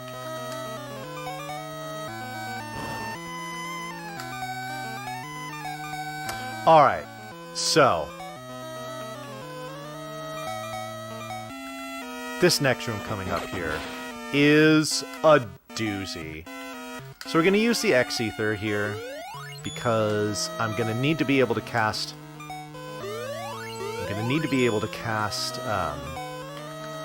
Ice twice. This sickle, which has been collecting dust, is going to get one final use here. So here's the name of the game. I need to cut through these plants, and I need to freeze the soldiers. I cannot freeze the wizard. Ooh, but I'll take that X-Ether.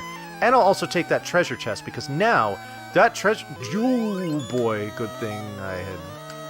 That treasure chest now counts as one of the two objects that I need to push onto here.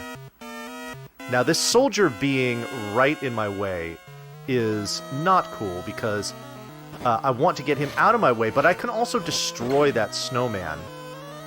Hello, game. Can you please recognize that I have done this? No, of course you can't.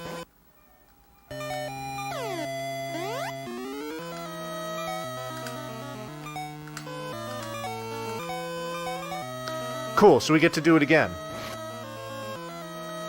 Sometimes the game just won't, like, the triggers just will not come through there as far as, oh, there's objects on here? Oh, okay, good. So we find ourselves in this position.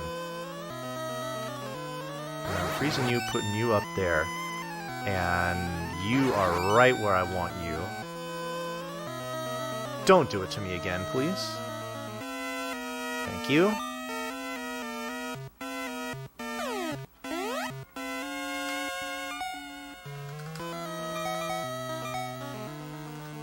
Alright. There we go. That level up is very well timed, and you'll see why in just a minute. Well, I shouldn't say a minute, probably about like 10 seconds. So, we've got in this next room here a door that we need to get to, but it's surrounded by, guess what, lava. Oh, y'all subbing to RGLTV. You can get your RG lavas in chat. That is totally legit. We had to deal with lava there.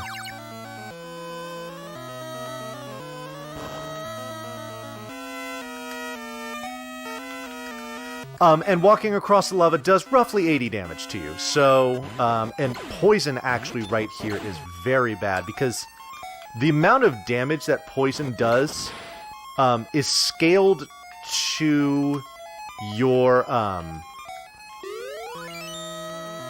it's actually scaled to your maximum HP.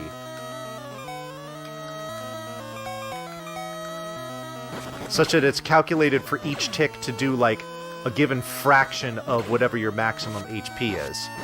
So, the further up you are in levels, the more damage that poison will do. Which is really annoying, but oh well. Oh, that was close. Oh, I only got one out of that. Boo.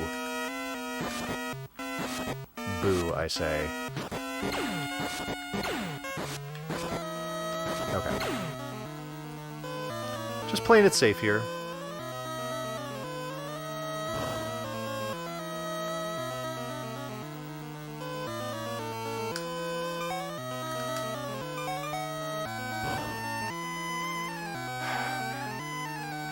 Don't need that guy, like, right up in my grill.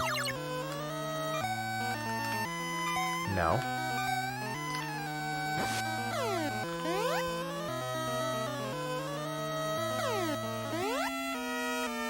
Alright.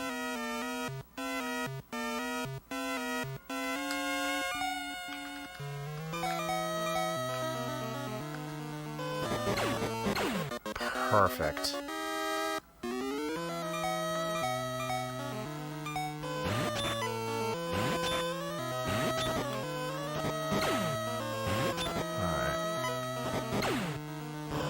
Alright, so coming up here is a room where I'm going to do a really weird trick to get through it.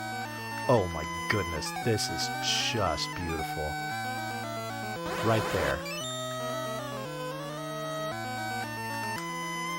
We're going to go back to this trusty broadsword again. Oh, it didn't work. Awesome. Alright, well... That's twice in the same dungeon where it did not recognize my,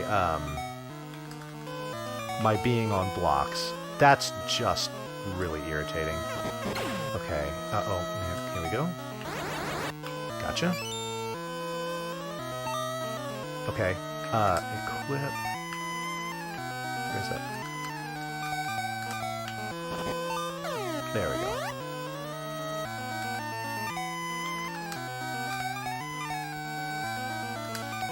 Alright, so coming up is Ifrit, our next boss. This is what it normally does, is it will come down and cascade around the room in a set pattern, which is nice. So I know exactly where I need to stand and where exactly its hitbox is so that I can do damage to it in really its only phase that would do damage to me. Unless I decided to go up and give its, you know, just normal form a hug. That's its normal phase. We want to see as much of that as possible because it is not threatening and we can do damage to it at a higher rate. But, of course, all I get are these fireballs. Alright, well, at least it's dead.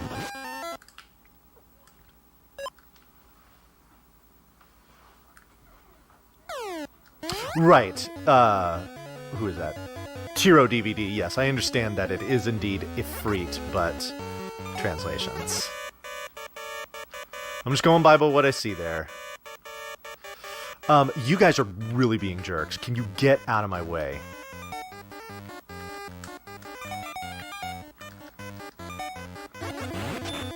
Okay, good.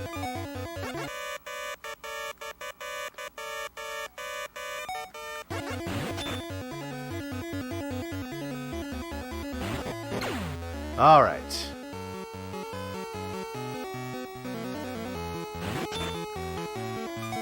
So now we need to kind of go back the way we came, for the most part, but we're going to be going to a different dungeon next.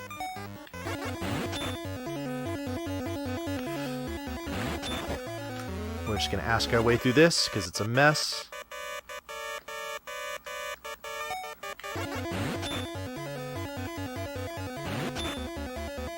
Those enemies there, like that flying manta ray and then that disembodied griffin claw, those both do a very large amount of damage, so we avoid those as best we can. Alright.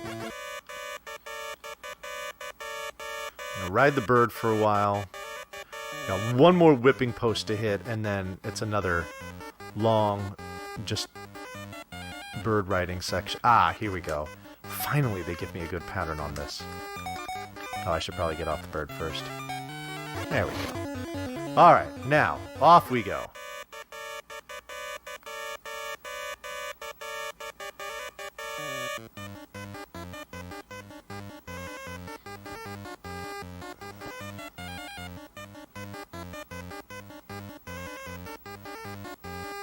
Oops.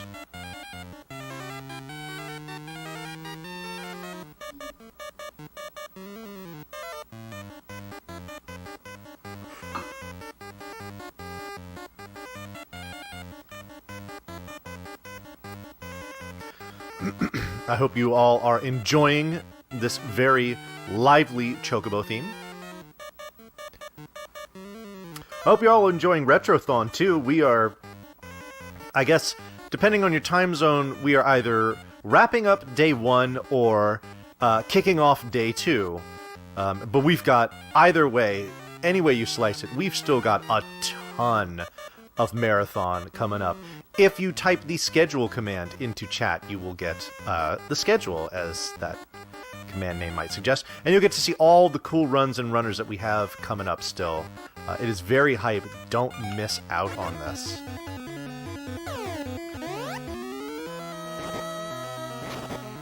as well kill him if I've done all this damage.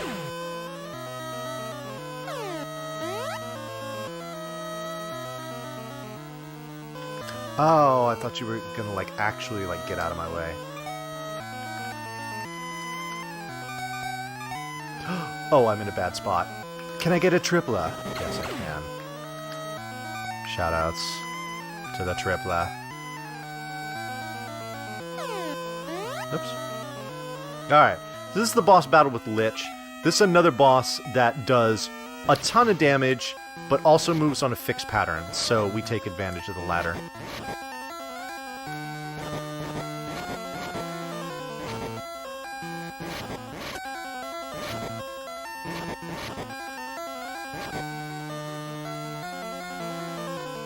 Ooh! Ow, that's like 120 damage from that skull. Ooh, that was close. There we go. Okay. So, that insane amount of damage that I took, luckily was not fatal.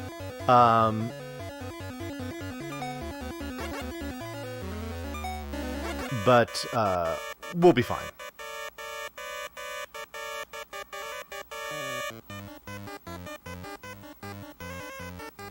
Alrighty. So we are kind of coming up to the home stretch of this game. We've only got like 3 more actual dungeons to go through, and then it's pretty much on to the final boss rush. All right, so we got the magic of Nuke from that boss. We used it to open our way into here, and that's the last time we'll ever use it. So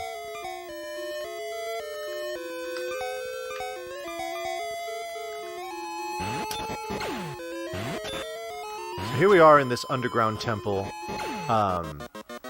These snails are very terrifying because guess what? They hit like a truck, so we want to avoid them as much as possible. Also, those mirror things shoot out images of the hero in his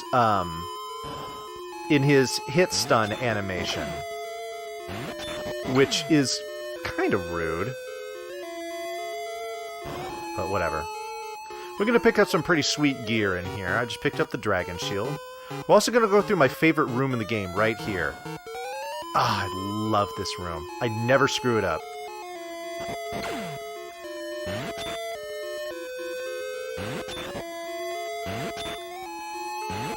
I'd like to not have to deal with them on my way back if I don't have to.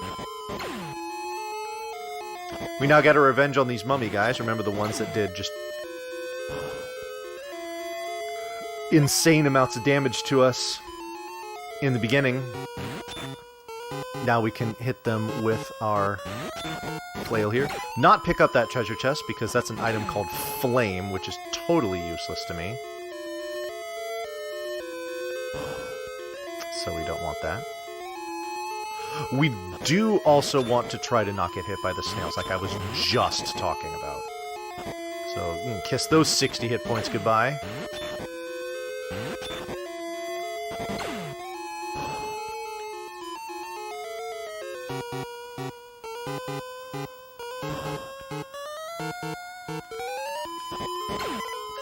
That thunder is also useless. Whatever.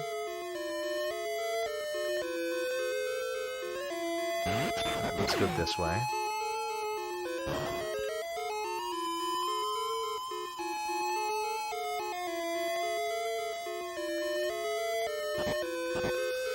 Alright, so we are going to equip some of this equipment we've got, like the Dragon Sword and the Dragon Shield. We are going to try not to die here, and I'm not doing a great job of it. 4 hit points. Actually, no. We're going to do this. We're going to cure, and cure, and cure, and cure, and then we are going to use a...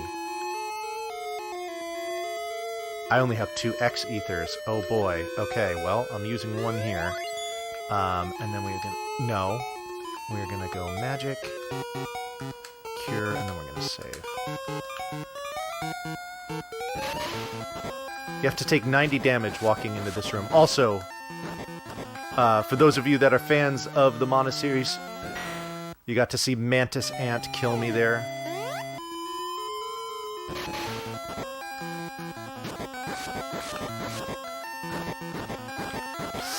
Don't do it again. Or I could just walk into the stars. That works too.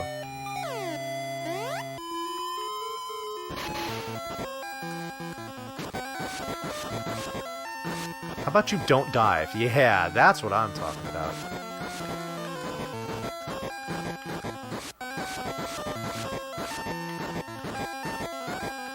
Well, if you are going to dive, make it so I can more easily avoid you.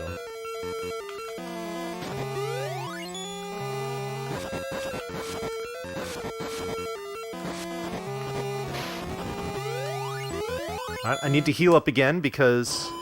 Or I could just do that. But even still. You gotta take another 90 damage or so just to get out of the room. Where is that rusty sword? There it is. Need to have the rusty sword equipped when you step on here in order to get out.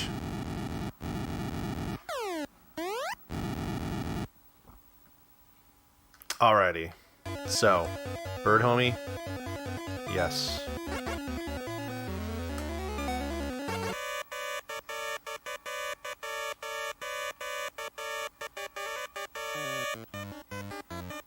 Alright, so this is the Tower of Dime that will be coming out of the desert shortly. This is also the last time that we are going to see the Chocobo, so wave bye-bye to the birdie. Very sad. He has served us well. But in his stead, we are going to hook up with Marcy here. Marcy is Robot Homie. Marcy, also, when you ask him, he refills all of your magic points. This is extremely useful.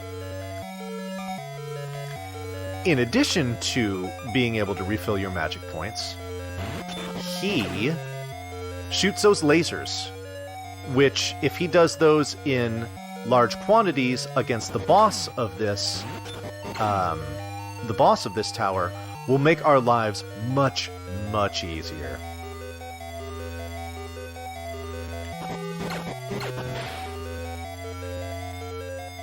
Ow. Nice.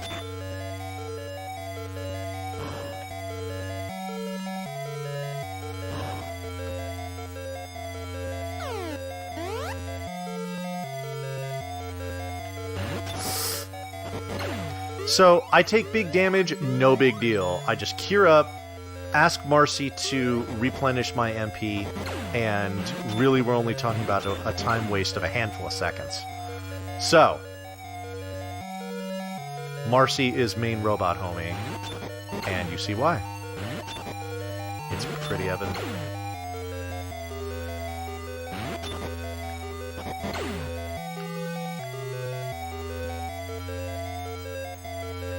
Ooh, that was close.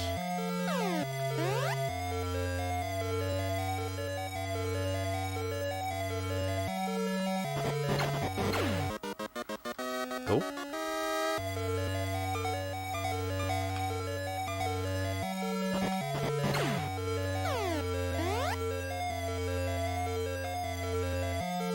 Ow. Okay. Oh, that's right. I need a key.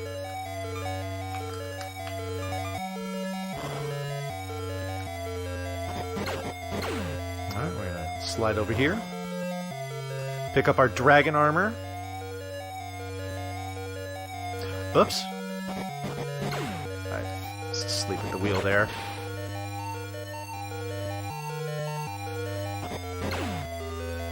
Would like to have that item, because it's an X-Ether. Really glad I got another one, just in case I need it. Let's go ahead and equip the dragon armor, as well as an axe. We've got our final trees to cut down. We also need ice magic to freeze these guys. There we go.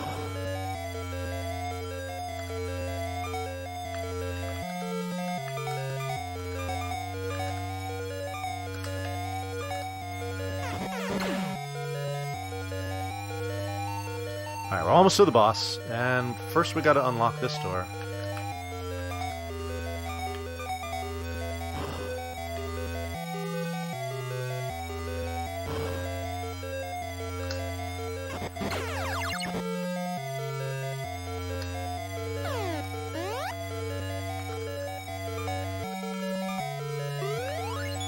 Alright. So here comes Garuda, our boss here. Garuda with the feathers. Knock it off.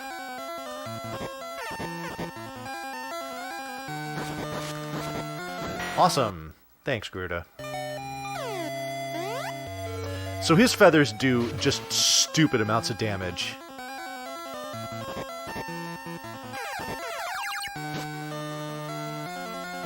And we don't like it when he throws them.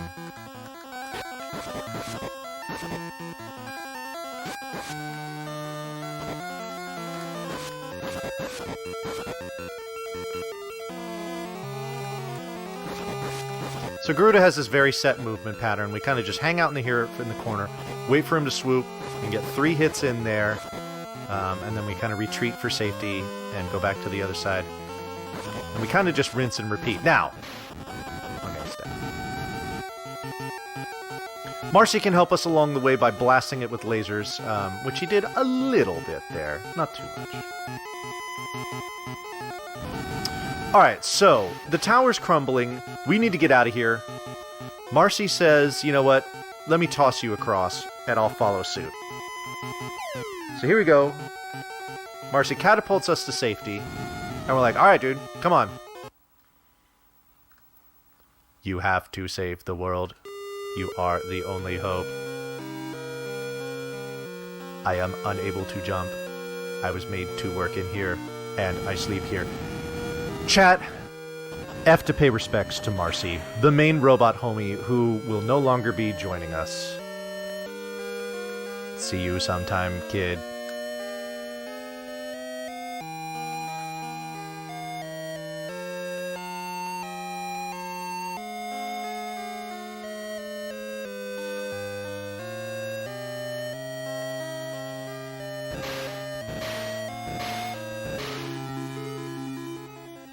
Thank you for your Fs, chat. Marcy's family would appreciate it. Yeah, it really does, Nemo. You are absolutely right. No, remember, nobody dies. They either fall or they pass away. Very important distinction. Alright, so this is the Tower of Mana. This is the last real, tower of the game. Or dungeon, if you will. It introduces us to ninjas. Ninjas are just absolutely horrible, horrible enemies that are meant to troll you, and it's just, I don't like them. So I'm going to talk bad about ninjas for about the next, 8 or 10 minutes. So if you are a particular fan of just ninjas, generally speaking, this next section might be a little rough for you. Alright.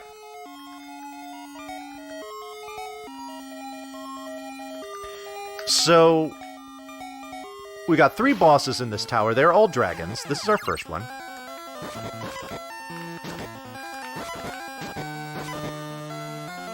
This boss has a very particular hitbox. So, you have to line it up properly. Also, body contact with this dragon does about 90 damage, so there are times where we actually will set up ourselves to eat a fireball where we would normally do body contact with the dragon otherwise, because the fireballs only do about 15 damage, whereas, that's a lot less than 90. Also, these floating heads are horrible. Except for the ones that give me X Ether shoutouts. Because they take a lot of hits to kill, and they can also just, teleport at will. Alright. So we certainly have more than enough curative stuff for the rest of the game. We are good. I save right before all these rooms with these floating heads, because if they teleport into you, they do so without warning, and they do 50 damage, so I'm just not about that life.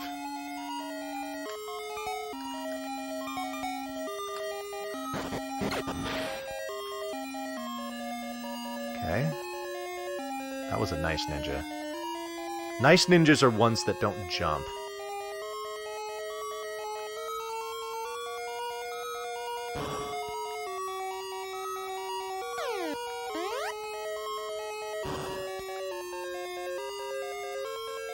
Ooh. Shoutouts. That's right, I can't heal. What am I doing? I'm just waiting this out. Because screw ninjas.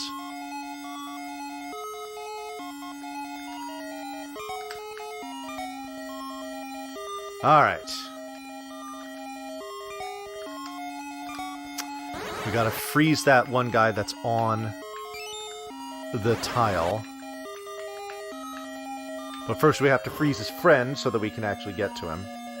Sometimes the friend will kind of just wander off to the right, and you only have to freeze one of them. It saves probably about like 8 seconds. Alright, let's go ahead and just use... You know what, let's just use that. That should do us. Alright, now on to... This, folks, is the Red Dragon. You'll just have to take my word for it.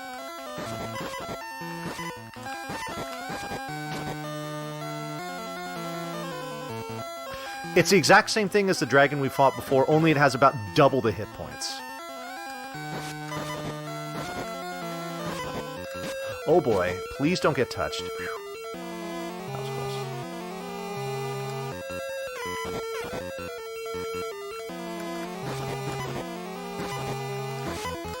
close. Oops, okay. It's not worth trying to squeeze in hits if you're not sure, because otherwise that... Ooh, the dragon will just pin you against the wall and give you a very painful hug. Alright.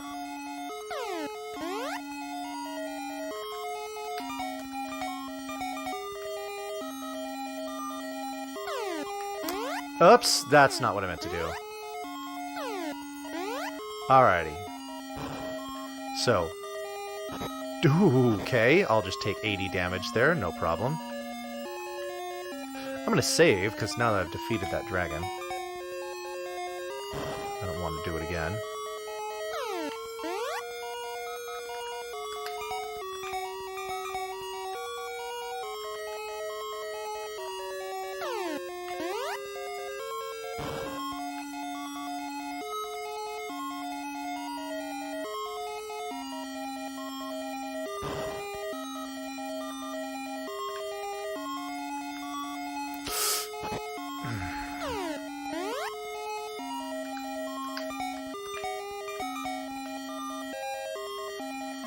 That's what I'm talking about. They can just teleport with zero warning right on top of where you are. Rather annoying. Speaking of annoying, ninjas.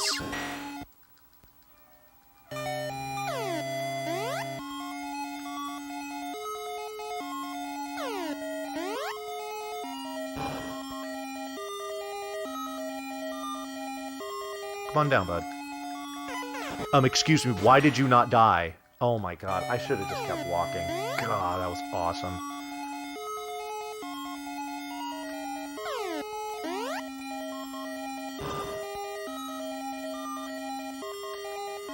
There we go.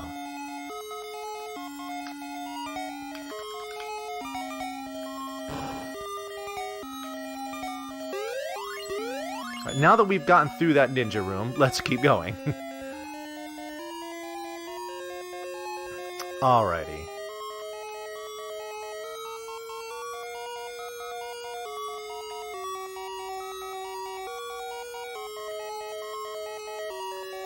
So one last ice room here, but we're going to go ahead and use this blizzard instead. Let's freeze that ninja. We have to put him on the second block from the bottom, all the way on the left.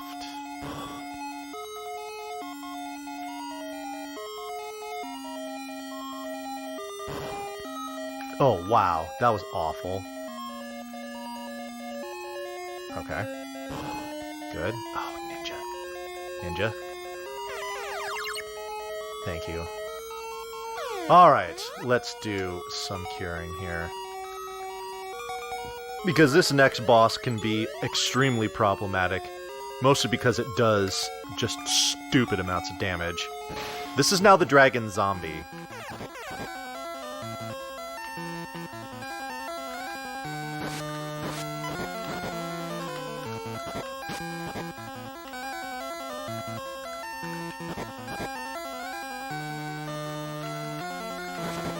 Ooh, boy. Yeah, body contact with this thing does like 110 damage. The fireballs only do 60, so that's manageable.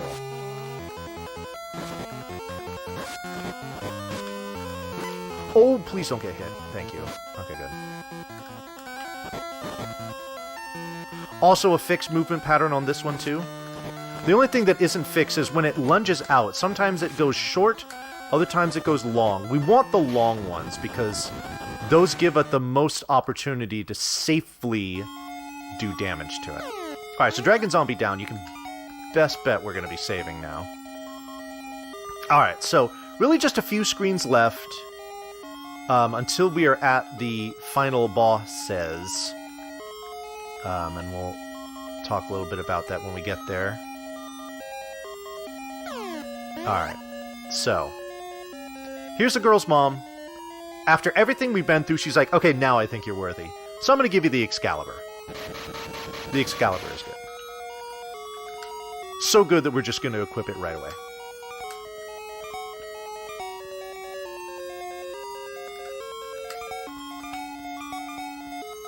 Alrighty.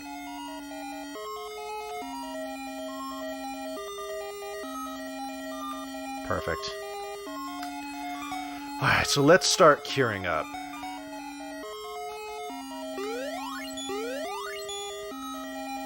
And let's just have another one on the ready.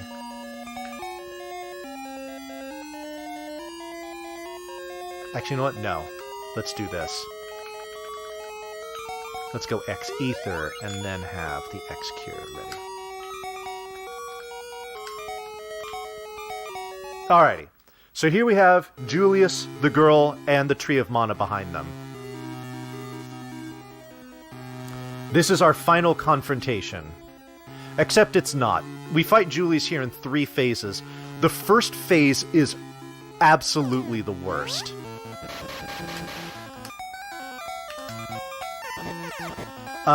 So we've got 3 Juliuses here. They can teleport all over the place. It's questionable as to whether or not you hit them and he will actually get stunned. Body contact with him does about 80 damage, and it's just an RNG nightmare. This fight is... Oops, I didn't mean to reset. This fight is just horrible. This can take me 1 try, this can take me 8 tries. It's just terrible. Okay, we got 1 down. That's good. Okay, that's not good, because I only have 17 hit points now. We're gonna roll with it. We've got curative items. Now, I want to kill this last Julius in a very specific way, which will be evident... Okay, good, I do have this. Ow. Which will be evident after he's dead. There we go. Okay, so I wanted to kill him flying like that, and you'll see why. Because we immediately move into the second phase. And if you're standing, especially over on the right-hand side, that boss will just appear right on top of you and do a bunch of damage to you. So, we avoid that by using that particular method of killing.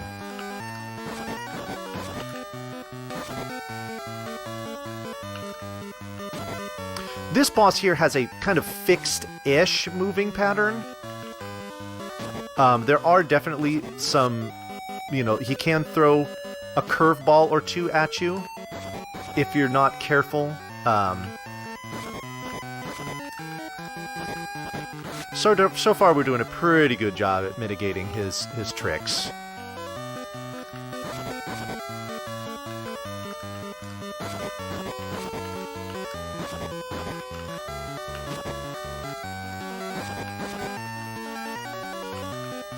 Nice. That was a very clean Julius, too. Alrighty. So, here we go. the final confrontation, Julius is going to teleport in various different places. It is always a fixed pattern as to where he shows up.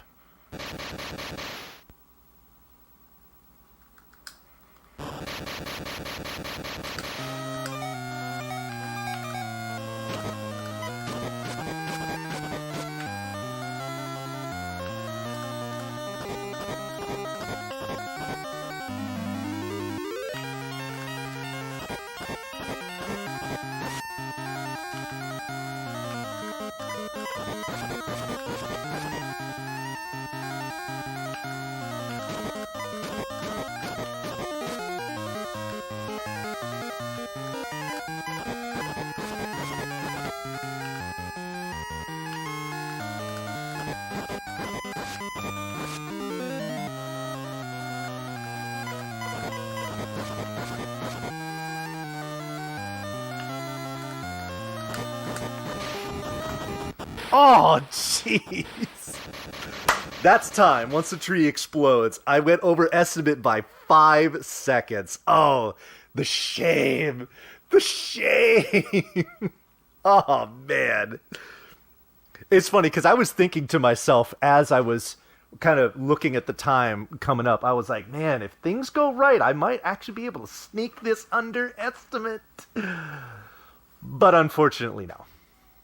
Alrighty, so, well, that was a run. Thank you, everyone, very much for the GGs. I definitely appreciate it. If you enjoyed watching this game, or, you know, watching me run, or listen to me, or any combination of those things, I would appreciate if you would give me a follow. There's that featured button on the bottom of the screen that you can click on that, and you can follow me directly that way. Yo, Blinding Light VR123 with the 100 bits. Thank you very much for that. Oh yeah, so probably because we won't have time to go through all this, we want to move things along. But the ending is that the tree is destroyed in the battle with Julius. And so the girl's mother appears to say, we need to regenerate this tree. And you will do, and talking to her daughter, she says, we will do so by having you become the next tree. So we go through all this fighting, only for the girl that we spent all this time rescuing to become a plant. Which is weird and kind of a downer, but whatever. She becomes a tree, we protect her, and everyone lives happily ever after, question mark? So anyway, all right. Well, I tell you what, folks. I've taken up enough time here on Retrothon. But again, thank you so much for watching my run here. Real quick, we are going to toss the schedule into chat so that you can see what we've got coming up next throughout the rest of this week. But what we've got coming up next immediately is Count Gooby playing some Shenmue 2, so you definitely want to stick around for that. So, I will actually be back here on, well, depending on your time, either later today or tomorrow, with a bunch of friends, one of which was my wonderful restreamer, Sparkover, and we're going to be doing some Zelda 1 randomizer. That's going to be a lot of fun, so definitely come on back and check that. Yeah, I see you there, Sparko. So, again, give me a follow if you enjoyed what you were doing here. Really appreciate it. I saw a bunch of subs going on in chat, too. That was very cool of all of you. So, I'm going to go ahead and step aside. We're going to get set up for a little bit of Shenmue 2. Again, thank you everyone for watching my run here, and until next time, take care, folks.